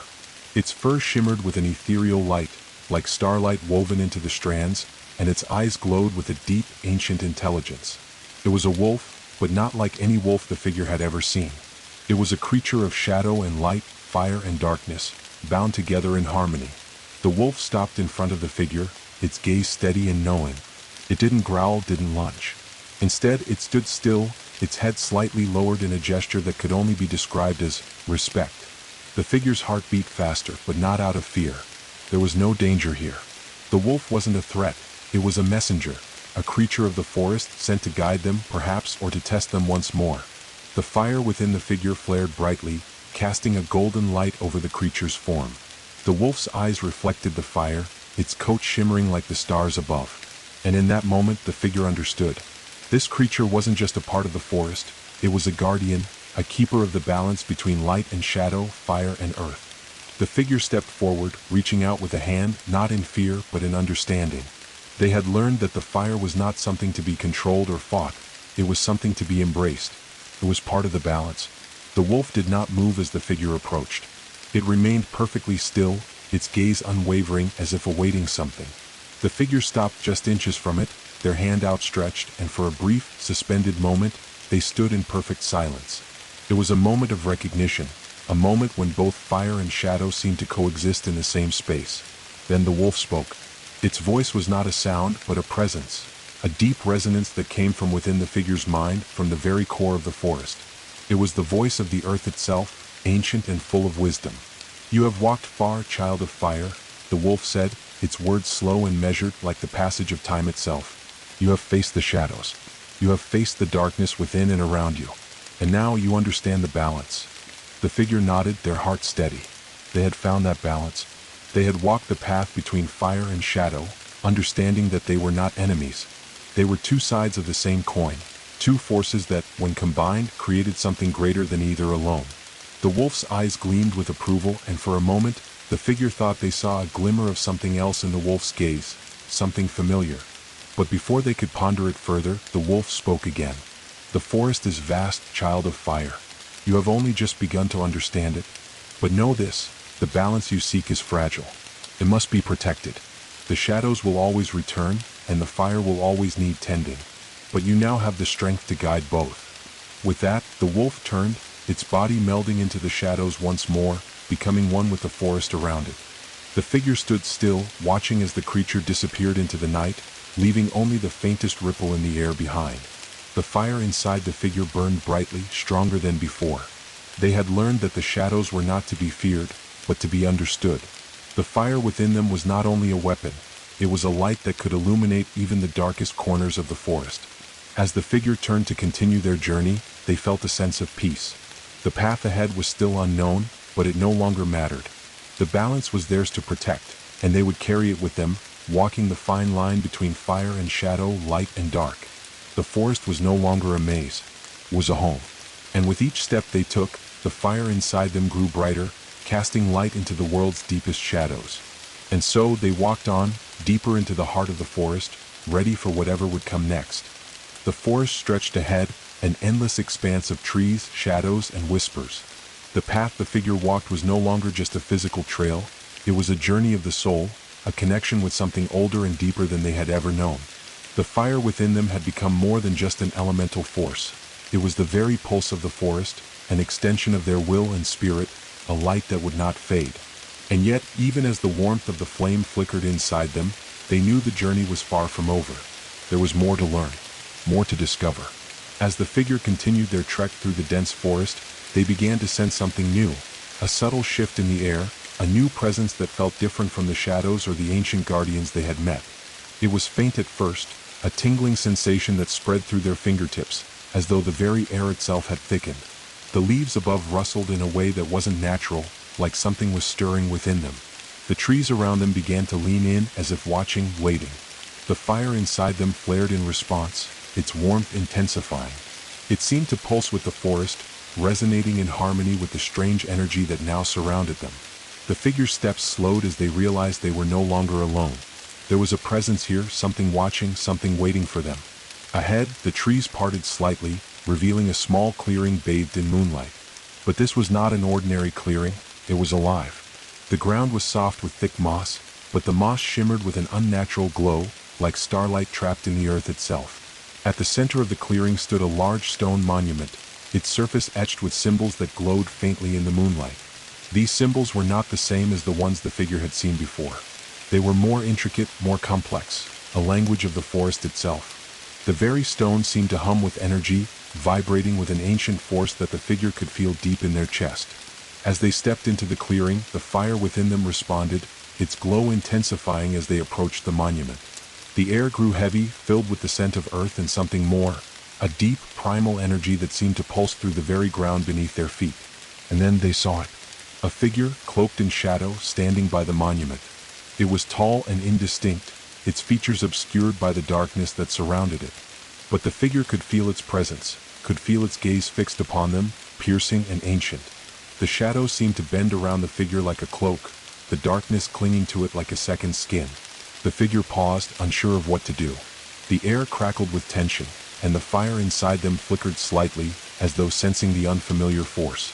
Yet there was no fear. Only the deep, resounding call of the forest, the pull of the monument, the draw of the symbols, and the presence of the shadowed figure before them. "You've come far, child of fire," a voice said, but it was not spoken aloud. It was a voice felt within the figure's mind, a deep, resonant hum that echoed in their very bones. It was the voice of the forest itself, the voice of something much older than the trees, older than time. The figure did not speak immediately, but instead stepped forward, the fire inside them burning brighter, casting flickering shadows on the glowing symbols of the monument. They could feel the pull of the stone, the weight of its history, and the power contained within it. It was calling to them, urging them closer. "You have walked the path between fire and shadow," the voice continued, its tone rich with the wisdom of ages. "But now you must face what lies beyond them. The forest holds many secrets, child of fire. Many faces, many truths. But the truth you seek is one of harmony. It is the balance of all things, the union of light and dark, life and death, fire and earth." The figure stepped forward again, their hand outstretched toward the stone, feeling the hum of the energy beneath their fingers. The fire inside them flared as if it recognized something deep within the stone, something that resonated with them. The symbols on the monument shimmered, their meaning beginning to unfold in the figure's mind. They could see the truth now. The forest was not simply a place of survival. It was a living, breathing entity, ancient and wise, full of secrets and untold power. It was not a force to be dominated. It was a force to be understood, to be joined with. "You have already begun to understand," the voice whispered, like the rustling of leaves in the wind. "But you must face the final test. The path ahead will not be easy. There are forces in the forest, dark forces, that wish to upset the balance. They will stop at nothing to consume the light. But you, child of fire, can stop them. You have the power to protect the forest, to protect the balance. But first, you must embrace the truth of what you are." The figure closed their eyes for a moment, feeling the fire within them, no longer just a flickering spark, but a steady, radiant force. The fire was not separate from them. It was a part of them, as much a part of the forest as the trees or the shadows. They had learned to wield it, to guide it, but now they understood that it was more than just power. It was a symbol of unity. They opened their eyes and looked at the monument once more. The figure before them remained motionless, cloaked in darkness, but its presence was undeniable. The forest had led them here, had drawn them into this place of power. It was time to complete the journey. With a steady breath, the figure spoke, their voice strong and clear, reverberating through the clearing. "I am the child of fire. I have walked the path between light and shadow. I have learned their truths. I will protect the balance." The air around them seemed to hum in response. The ground beneath their feet trembled, and the symbols on the monument glowed brighter, pulsing with ancient energy. The figure felt it, felt the forest's energy flowing through them, merging with the fire that burned inside their chest. It was as if the forest itself had opened up to them, inviting them to become its guardian, its protector. The shadowed figure before them seemed to shift, its form becoming clearer as the darkness melted away. It was not a single creature, but an embodiment of the forest, its essence, its spirit. The figure was tall and graceful, its features ethereal, made of the very shadows and light that danced between the trees. It was both male and female, neither and both, a perfect fusion of the forces that governed the forest. "You are ready," the figure spoke, their voice echoing in the figure's mind. "You have found the balance within yourself. But now you must protect it. The darkness will rise again, but you are the fire that will keep it at bay." With that, the figure before them extended a hand, and the monument before them shifted, the stone splitting open to reveal a hidden path beneath. The figure looked down at the newly revealed path, its edges glowing with faint, pulsing light, and then back at the spirit. The forest had spoken. The path was clear. The final trial awaited. And with the fire inside them burning brighter than ever, the figure stepped forward, ready to face whatever lay beyond the stone, ready to protect the balance, and ready to embrace their destiny as the guardian of the forest's ancient power. The path beneath the monument seemed to open like a hidden wound in the earth, revealing itself slowly as though reluctant to give up its secrets. The glow emanating from the cracks in the stone illuminated the figure's face, casting long, flickering shadows around them. The air grew colder as they stepped closer to the edge, the scent of the forest rich and earthy, like the very soil itself was alive, breathing beneath their feet. It was a smell that anchored them to the world, to the timeless rhythm of nature. The figure stood at the edge of the newly revealed path, the fire within them flickering as though it were hesitant, uncertain. The power of the forest hummed around them, its pulse matching their own. For a moment, the figure hesitated. The monument had opened to reveal the path, but where would it lead? The guardian's words echoed in their mind, a haunting refrain: the darkness will rise again, but you are the fire that will keep it at bay. They understood now that they were not simply a traveler in these woods, not just a seeker of answers. They were part of something far larger, something that transcended their own understanding.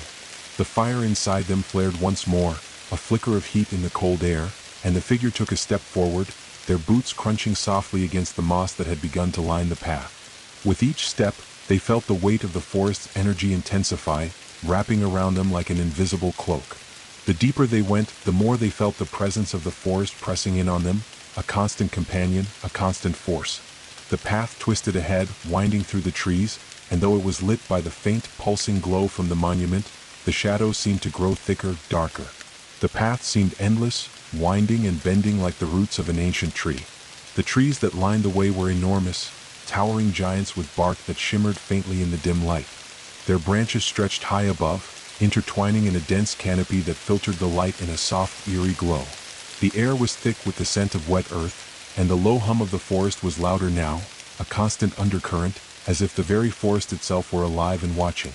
As the figure continued deeper into the forest, the shadows grew longer, stretching and bending unnaturally as though they were alive, following them with every step. The fire inside them burned brightly in response, a fierce flame that seemed to push the shadows back, if only for a moment. But the deeper they went, the harder it became to keep the darkness at bay. It wasn't an external force that pressed in on them, it was the forest itself, the ancient, powerful spirit of the woods, testing them, examining them. The figure's breath became shallow as they moved forward, their heart pounding in their chest. It was as though the forest was pressing on them from all sides, a weight that grew heavier with each step. The fire inside them flickered, but it didn't go out. It burned. And with each beat of their heart, the fire grew brighter, stronger, in tune with the rhythm of the earth beneath them. Suddenly, the path opened into a wide clearing, bathed in the silver light of the moon. The air here felt different, charged with energy, as though the very atmosphere vibrated with power. In the center of the clearing stood a tree, unlike any the figure had ever seen before. Its trunk was thick and gnarled, covered in vines that seemed to pulse with an ethereal light. Its branches stretched out like arms reaching for the sky, each one heavy with glowing fruit.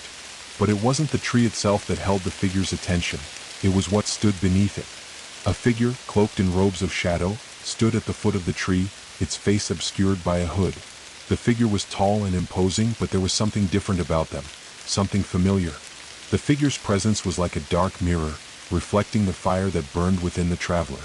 "You have come," the figure said, its voice soft like the rustling of leaves in the wind. "You have crossed the threshold, embraced the path. But you are not ready. Not yet." The figure did not flinch, standing tall as the figure beneath the tree spoke. The fire inside them flared, its warmth filling their chest, pushing against the cold presence that radiated from the shadowed figure. It was a challenge, an invitation to test their strength once again. The cloaked figure raised one hand, and the air around them rippled, distorting like the surface of a pond disturbed by a stone. "The forest is not simply a place of beauty," it continued. "It is a place of trials, a place of transformation. You seek the balance, but you do not yet understand it in full. You have only touched the surface." The fire within the figure flared again, stronger this time, its heat pushing back against the chilling aura of the shadowed figure. They had been through trials before. They had faced the darkness and the fire, and had learned from both. They were not afraid. "I understand," the figure said, their voice steady despite the rising pressure in the air. "I have faced the shadows within me. I have embraced the fire within me. And I know now that I am not merely a part of this forest, I am its protector. The balance is mine to defend." The figure's words seemed to hang in the air for a moment, a quiet pulse in the stillness of the night. The shadowed figure before them seemed to consider this, its form flickering in the moonlight. For a long moment, there was no sound, save for the rustling of leaves in the wind. Then, the cloaked figure spoke again, this time with a note of approval in its voice. "You have learned much, but there is more to learn. The darkness that threatens the balance is not only in the forest, it is within you. The fire you wield is not only a force of creation, it is a force of destruction. And it is this destruction that you must control." The figure felt the weight of the words, but they did not waver. They had come to understand that the fire inside them was not a tool to be wielded carelessly. It was a power to be respected, and if it were not tempered by wisdom, it could consume them as it had consumed so many before them. The shadowed figure stepped back, slowly disappearing into the shadows of the tree, its form melding with the darkness until it was nothing but a part of the forest again. But before it disappeared completely, it spoke once more. "You will face the final trial, child of fire. Only then will you truly understand the balance. Only then will you be ready." The figure stood in the clearing, the fire within them flickering in the cool night air. The path ahead was still uncertain, but the words of the shadowed figure rang in their mind like a warning bell. They had come far, yes, but they were not yet whole. There was more to discover, more to learn, more to face. With a final, steady breath, the figure turned and stepped forward into the darkness, the fire inside them burning brighter than ever. They were ready for whatever the forest would throw at them, ready for the final trial. And they would walk through the shadows not as a traveler but as a guardian. The forest would be their test and they would be its protector. The air around the figure was thick with the scent of pine and damp earth, the faint rustling of leaves echoing in the distance. The shadows stretched long across the ground, mingling with the pale light that filtered through the towering trees above. Every step felt deliberate now, a choice made with purpose. The path before them twisted and turned, winding through a dense thicket where the trees grew so close together that their branches seemed to lock in place, as if trying to keep the figure from advancing further into the forest. Yet, with each step, the fire within them burned brighter, pushing the shadows back, lighting the way forward. The whispers of the forest surrounded them, soft, almost inaudible voices that seemed to speak in a language older than time itself. The leaves rustled as if the trees were speaking, passing secrets to one another, but their meaning remained just out of reach. The figure had learned long ago not to be afraid of the darkness or the unknown. The forest had its mysteries, but so did they. The fire that burned within them was more than just a light in the dark. It was the very essence of who they were now. The fire was a part of the forest just as the forest was a part of them. It was both a strength and a vulnerability, a force to be wielded and respected. As they walked deeper, the forest began to change. The trees became older, their bark twisted and gnarled, as though they had witnessed centuries pass in silence.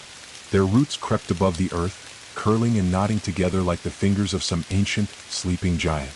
The ground beneath their feet grew uneven, the soft moss giving way to jagged stone and broken earth. The air was thick with a weight they hadn't felt before, an oppressive presence that made every breath feel labored, every movement sluggish.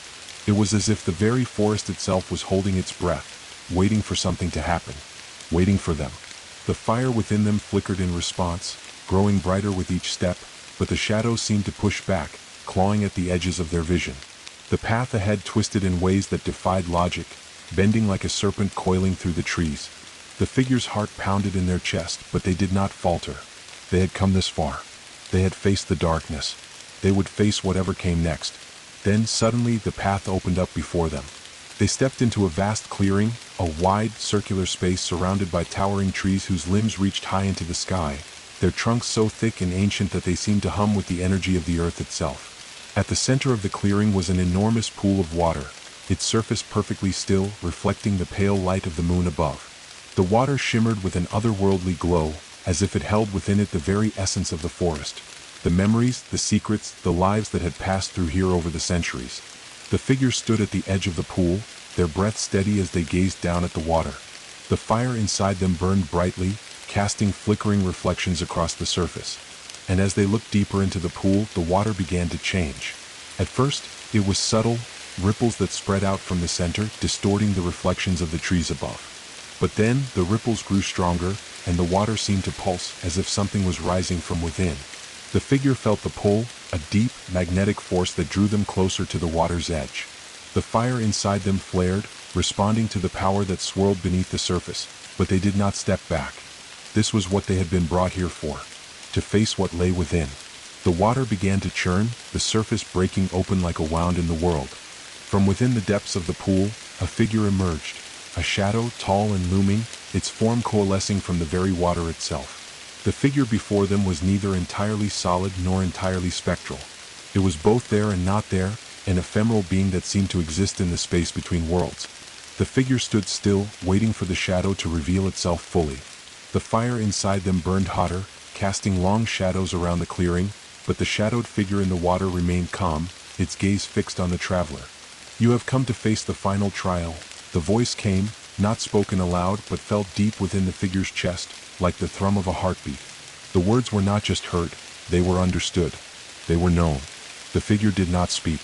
They stood in silence, the fire inside them flickering brightly, casting warmth against the growing cold that radiated from the shadow before them. The shadowed figure stepped forward, its form growing clearer with each movement, its features now visible, though they were twisted and shifting, as if made from the very darkness of the forest itself. Its face was indistinct, a shifting mass of shadows and light, but the eyes, those eyes, were piercing, glowing with an ancient, unfathomable power. "You have walked through the fire and the shadows," the voice continued, its tone both distant and intimate, like a memory long forgotten. "But now you must face the truth.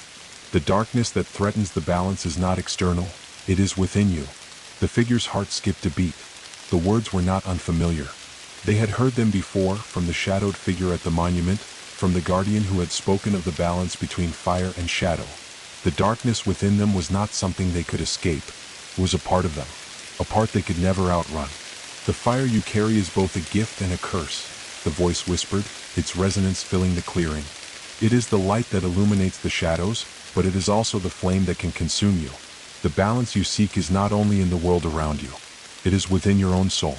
The darkness you fear is not an enemy to be vanquished, it is a part of you that you must learn to accept." The figure stood still, their breath steady as the shadowed figure continued to speak. "Only by embracing the fire and the shadow within you, by accepting the darkness as part of your soul, can you achieve true balance. Only then will you be able to protect the forest and the balance it holds." The words hung in the air, a weight that pressed on the figure's chest, and for the first time since they had entered the forest, they felt the full weight of what it meant to be the guardian. The darkness was not something they could banish. It was not something to be fought or destroyed. It was part of who they were, just as much as the fire that burned within them. The balance was not a static state. It was a living, breathing thing, and it could not exist without both the fire and the shadow. The figure closed their eyes, feeling the fire within them flare, a steady, pulsing warmth that resonated with the very core of their being. They had always feared the darkness, the part of themselves they could never fully control. But now they understood. The fire and the shadow were not separate. They were one and the same, each fueling the other, creating the balance that kept the forest alive. They opened their eyes, meeting the gaze of the shadowed figure before them. The fire within them burned brighter, but it no longer felt like a threat. It felt like a promise. "I understand," the figure whispered, their voice steady, their heart calm. "I accept the darkness within me, and I will protect the balance." The shadowed figure before them seemed to nod, its form flickering and shifting as though it were satisfied with the answer. It stepped back, retreating into the water, its form dissolving once again into the depths from which it came. The clearing was still, and the fire within the figure burned brightly, stronger than ever. The balance had been found, not in the world outside but within their own soul. They had embraced both the fire and the shadow within them, and with that acceptance, they were ready to protect the forest, to protect the balance. And with that, they turned, stepping away from the pool, the path ahead now clear. The journey had not been easy, and the trials had been many. But the figure knew now that the true test had always been one of acceptance. The forest had taught them that the fire and the shadow were not opposites. They were two halves of the same whole. With each step they took, the fire inside them burned brighter, casting light into the darkest corners of the forest. The balance had been achieved, but it was not a destination. It was a path. And they would walk it forevermore, guarding the forest and all its mysteries with the strength of both fire and shadow. The figure moved forward, each step a measured, deliberate stride. The forest seemed to open before them, the towering trees parting slightly as if bowing in respect. The air had changed again. It was not the oppressive weight of the shadows or the hum of ancient power that filled it now, but a quiet, reverberating peace, a harmony that resonated from the very earth beneath their feet. The balance was theirs to protect, and the forest seemed to acknowledge it, as though its pulse had synchronized with the fire inside the figure's chest. Their journey had brought them here, to this moment of understanding, and yet the path ahead felt infinite, an ever-extending road that wound through time itself. The world they had entered was no longer just a place, a destination. It was alive, breathing with a rhythm that echoed in their very soul. It was a world that could not be saved, nor should it be, for it was already whole. The forest didn't need a guardian in the way they had once thought. It needed someone who could walk with it, who could exist as part of the delicate balance that kept it alive. The deeper they moved, the more the forest seemed to recognize them, not as an outsider but as a part of itself. The fire inside them was no longer just a source of light. It was a bridge between worlds, a connection to the ancient forces that pulsed through the trees, the ground, the sky. They had seen the darkness, felt its pull, and now, in the shadows that followed them, there was no fear. There was only understanding. The fire within them was not only light, it was heat, it was life, it was death. It was creation and destruction wrapped into one. And in the depths of that truth, there was no room for doubt, no room for fear. As they moved deeper into the forest, the night air grew thicker, carrying with it the faint scent of pine, moss, and something else. Something older, something that stirred in the deepest places of the earth. It was not the scent of decay, but of life, of something renewing, something that could not be understood by the rational mind, something that thrummed beneath the surface of everything. The fire within the figure flared, an instinctive response to the unfamiliar, the unknowable, but it did not burn out of control. It was tempered now, a fire that flickered with purpose rather than blind intensity. A rustle of movement to the side caught their attention. They turned, their senses alert, but there was nothing there, just the shifting shadows between the trees. But even in the silence they could feel it. There was a presence near, something watching. Not threatening, not hostile, but patient, waiting. It wasn't a physical presence so much as a spiritual one, a feeling that brushed against their soul, making the hairs on the back of their necks stand on end. The fire inside them responded once again, surging like a sudden gust of wind. They stepped forward, knowing that this was no ordinary moment. This was not a trial, not a test. It was an invitation. The path curved around a great stone formation, ancient rocks weathered by time, their surfaces covered in the softest moss, their outlines blurred by centuries of wind and rain. At the end of the path stood another figure, a presence as ancient and wise as the forest itself. This time, however, there was no fear, no sense of challenge. There was simply a knowing, a recognition between the figure and the presence before them. This was not a physical being, nor was it entirely made of the forest. It was something older, something that existed before the trees, before the land, before the fire and shadow had taken shape. It was the essence of the forest, the spirit that had witnessed the cycles of the world, that had seen the rise and fall of civilizations, the ebb and flow of life and death. It was the forest's soul. It stood in front of the figure now, a being of ethereal light and shadow, an entity that shimmered between the worlds like a dream half remembered. "You have come far," the voice echoed, not through the air but through the very earth beneath their feet. It was a voice that did not speak in words, but in meaning, in intent, and the figure understood it as clearly as if it had been spoken aloud. "I have," the figure responded, their voice steady but deep with emotion. They stood tall, feeling the fire within them hum in response to the spirit before them. "I have come to learn, to accept." The spirit before them seemed to nod, its form rippling in the moonlight. It was not a creature of flesh or bone, but something far beyond that. It was pure essence, pure energy, a being of light and shadow that existed in the spaces between worlds. "You have learned well," the spirit spoke, its voice like the rustling of leaves in a breeze, the sound of waves on a shore. "The balance is not in the world alone. It is within you as it is within all things. You are not separate from the forest, nor are you above it. You are with it as it is with you." The figure stood in silence for a moment, absorbing the weight of the spirit's words. The fire within them burned brightly, but now it was not just a flicker of flame, it was a force that connected them to everything around them. The fire was no longer something they controlled. It was something they were a part of.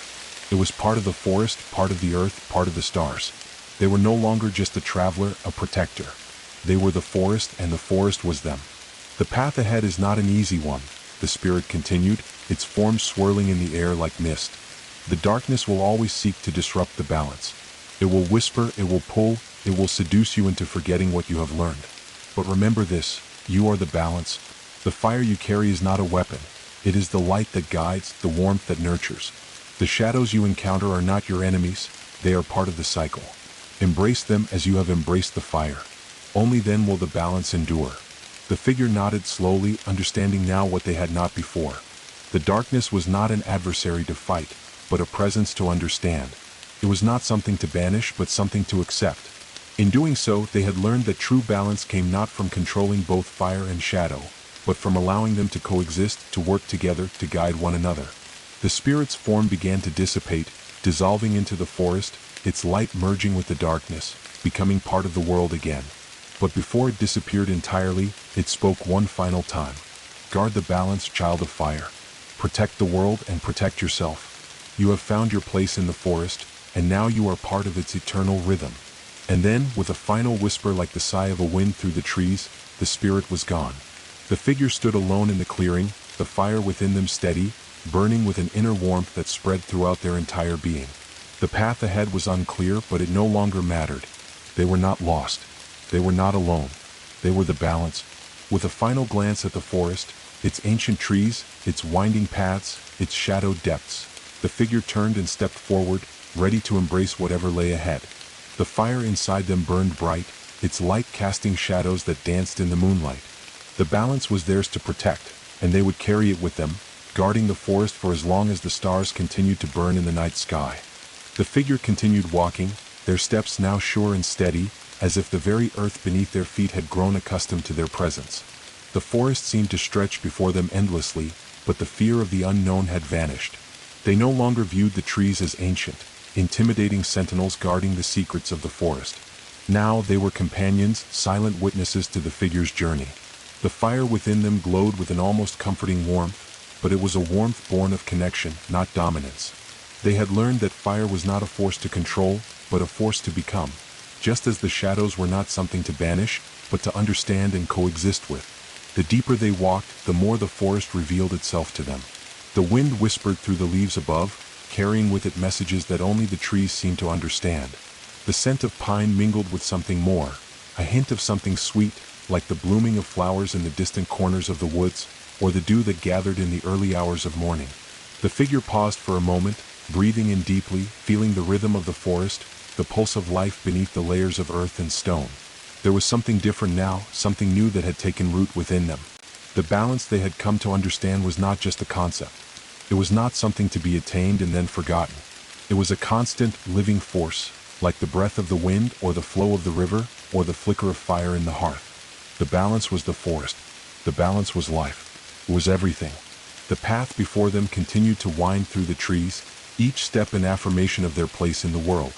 They could feel the forest pulling them forward, urging them to go deeper, to see what lay beyond the next curve in the path. The fire within them flickered gently, illuminating the shadows, but it did not overpower them. It was no longer a barrier between them and the world. It was a bridge, a light that opened doors to places they had never imagined. As they moved forward, the shadows began to grow longer and the temperature dropped. The air became heavy with the scent of rain, and the wind whispered of a storm approaching. The figure's senses heightened, the fire within them responding to the change in the atmosphere. It was not an unfamiliar feeling. They had walked through rain before, and the storm had always been a part of the forest's cycle, a necessary force that brought renewal to the land. But this storm felt different. It felt purposeful. Ahead, the trees opened into a small clearing, where a large stone archway stood, half covered in ivy and moss. The stone was ancient, carved with runes and symbols that seemed to pulse faintly in the dim light. The archway stood like a doorway between two worlds, its presence solid and unyielding yet welcoming. The figure felt an instinctual pull toward it, a deep, resonating call that echoed through their very soul. The fire inside them flared, illuminating the clearing with a golden light, but the shadows stretched and curled at the edges as if waiting for something. Without hesitation, the figure stepped forward, their feet light on the soft ground. As they passed beneath the arch, the temperature dropped even further, and the air became thick with the promise of something ancient, something forgotten. It was as if they were crossing into a new realm, a place untouched by time, where the forest held secrets older than the stars. The wind ceased, and for a brief moment the world stood still. Beyond the archway, the world was different. The trees were older here, their trunks thicker, their branches twisted and sprawling like the hands of giants reaching out to one another. The ground was soft with moss, but the soil was rich, dark, as if it held the memories of all that had passed through the forest. The shadows were deeper here, stretching across the ground like long fingers, but they did not seem menacing. They felt alive, as if they were breathing, pulsing with an ancient energy. The fire inside the figure burned brightly in response to this new world, but it did not dominate. It was as if the flames were accepted here, woven into the very fabric of the land. They had entered a place where the fire and the shadow were not opposites, but two sides of the same coin, intertwined, inseparable, existing together in harmony. In the distance, the figure could see something, a flicker of movement. It was faint at first, but then it became clearer. A figure, tall and cloaked in shadows, stood at the edge of the clearing, just beneath the gnarled roots of an ancient tree. The figure was still watching, but there was no sense of threat. The fire within the traveler flickered in response, the warmth of it reaching out like an invitation. The cloaked figure stepped forward, its movements slow and deliberate. It was neither human nor animal, but something in between, something that seemed to exist beyond the limits of time. The shadow it cast was long and stretching, a mixture of darkness and light that seemed to ripple and twist in the air. "You have come," the figure said, its voice not one of words but of intent. It resonated deep within the traveler's soul, a vibration that echoed across the very air. The voice was familiar, soft and ancient, as though it had always been there, waiting. "I have," the traveler replied, their voice steady but laced with reverence. They had learned much in the time they had walked through the forest, but there was still so much they did not understand. The fire inside them flared once more, a flicker of uncertainty. "You have walked the path," the shadowed figure said, its voice carrying the weight of centuries. "And now you stand at the threshold of something greater." The figure felt the weight of those words settle deep within them. The threshold, the storm, the ancient force of the forest. They had learned to walk the line between fire and shadow, to protect the balance. But there was something more. Something that still called to them from the depths of the earth, from the farthest reaches of the stars. The shadowed figure raised a hand, and with it the air shifted. The ground trembled slightly beneath their feet, the trees swaying in a rhythm that was not entirely natural. The fire inside the traveler burned brighter, flickering with purpose. "You are ready to see what lies beyond," the figure whispered, its form beginning to dissolve into the shadows. "You are ready to step beyond the fire and the shadow, beyond the world you know. The forest calls you. It is time." The figure stood still for a moment, the weight of the spirit's words pressing against them. The path ahead was no longer uncertain. It was not just about protecting the balance. It was about understanding the cycle, the endless, eternal flow of life, death, creation, and destruction that kept the forest alive. With a deep breath, the figure took another step forward, the fire inside them burning steady, their heart in rhythm with the pulse of the earth. The storm loomed in the distance, a promise of change, of transformation. And they were ready. They had come to the end of one path and the beginning of another. The forest was no longer something they walked through. It was something they were a part of. And as they moved forward into the unknown, the fire inside them did not flicker or waver. It burned bright, casting long shadows that danced across the ground. They were the balance now, and they would walk with the forest forevermore.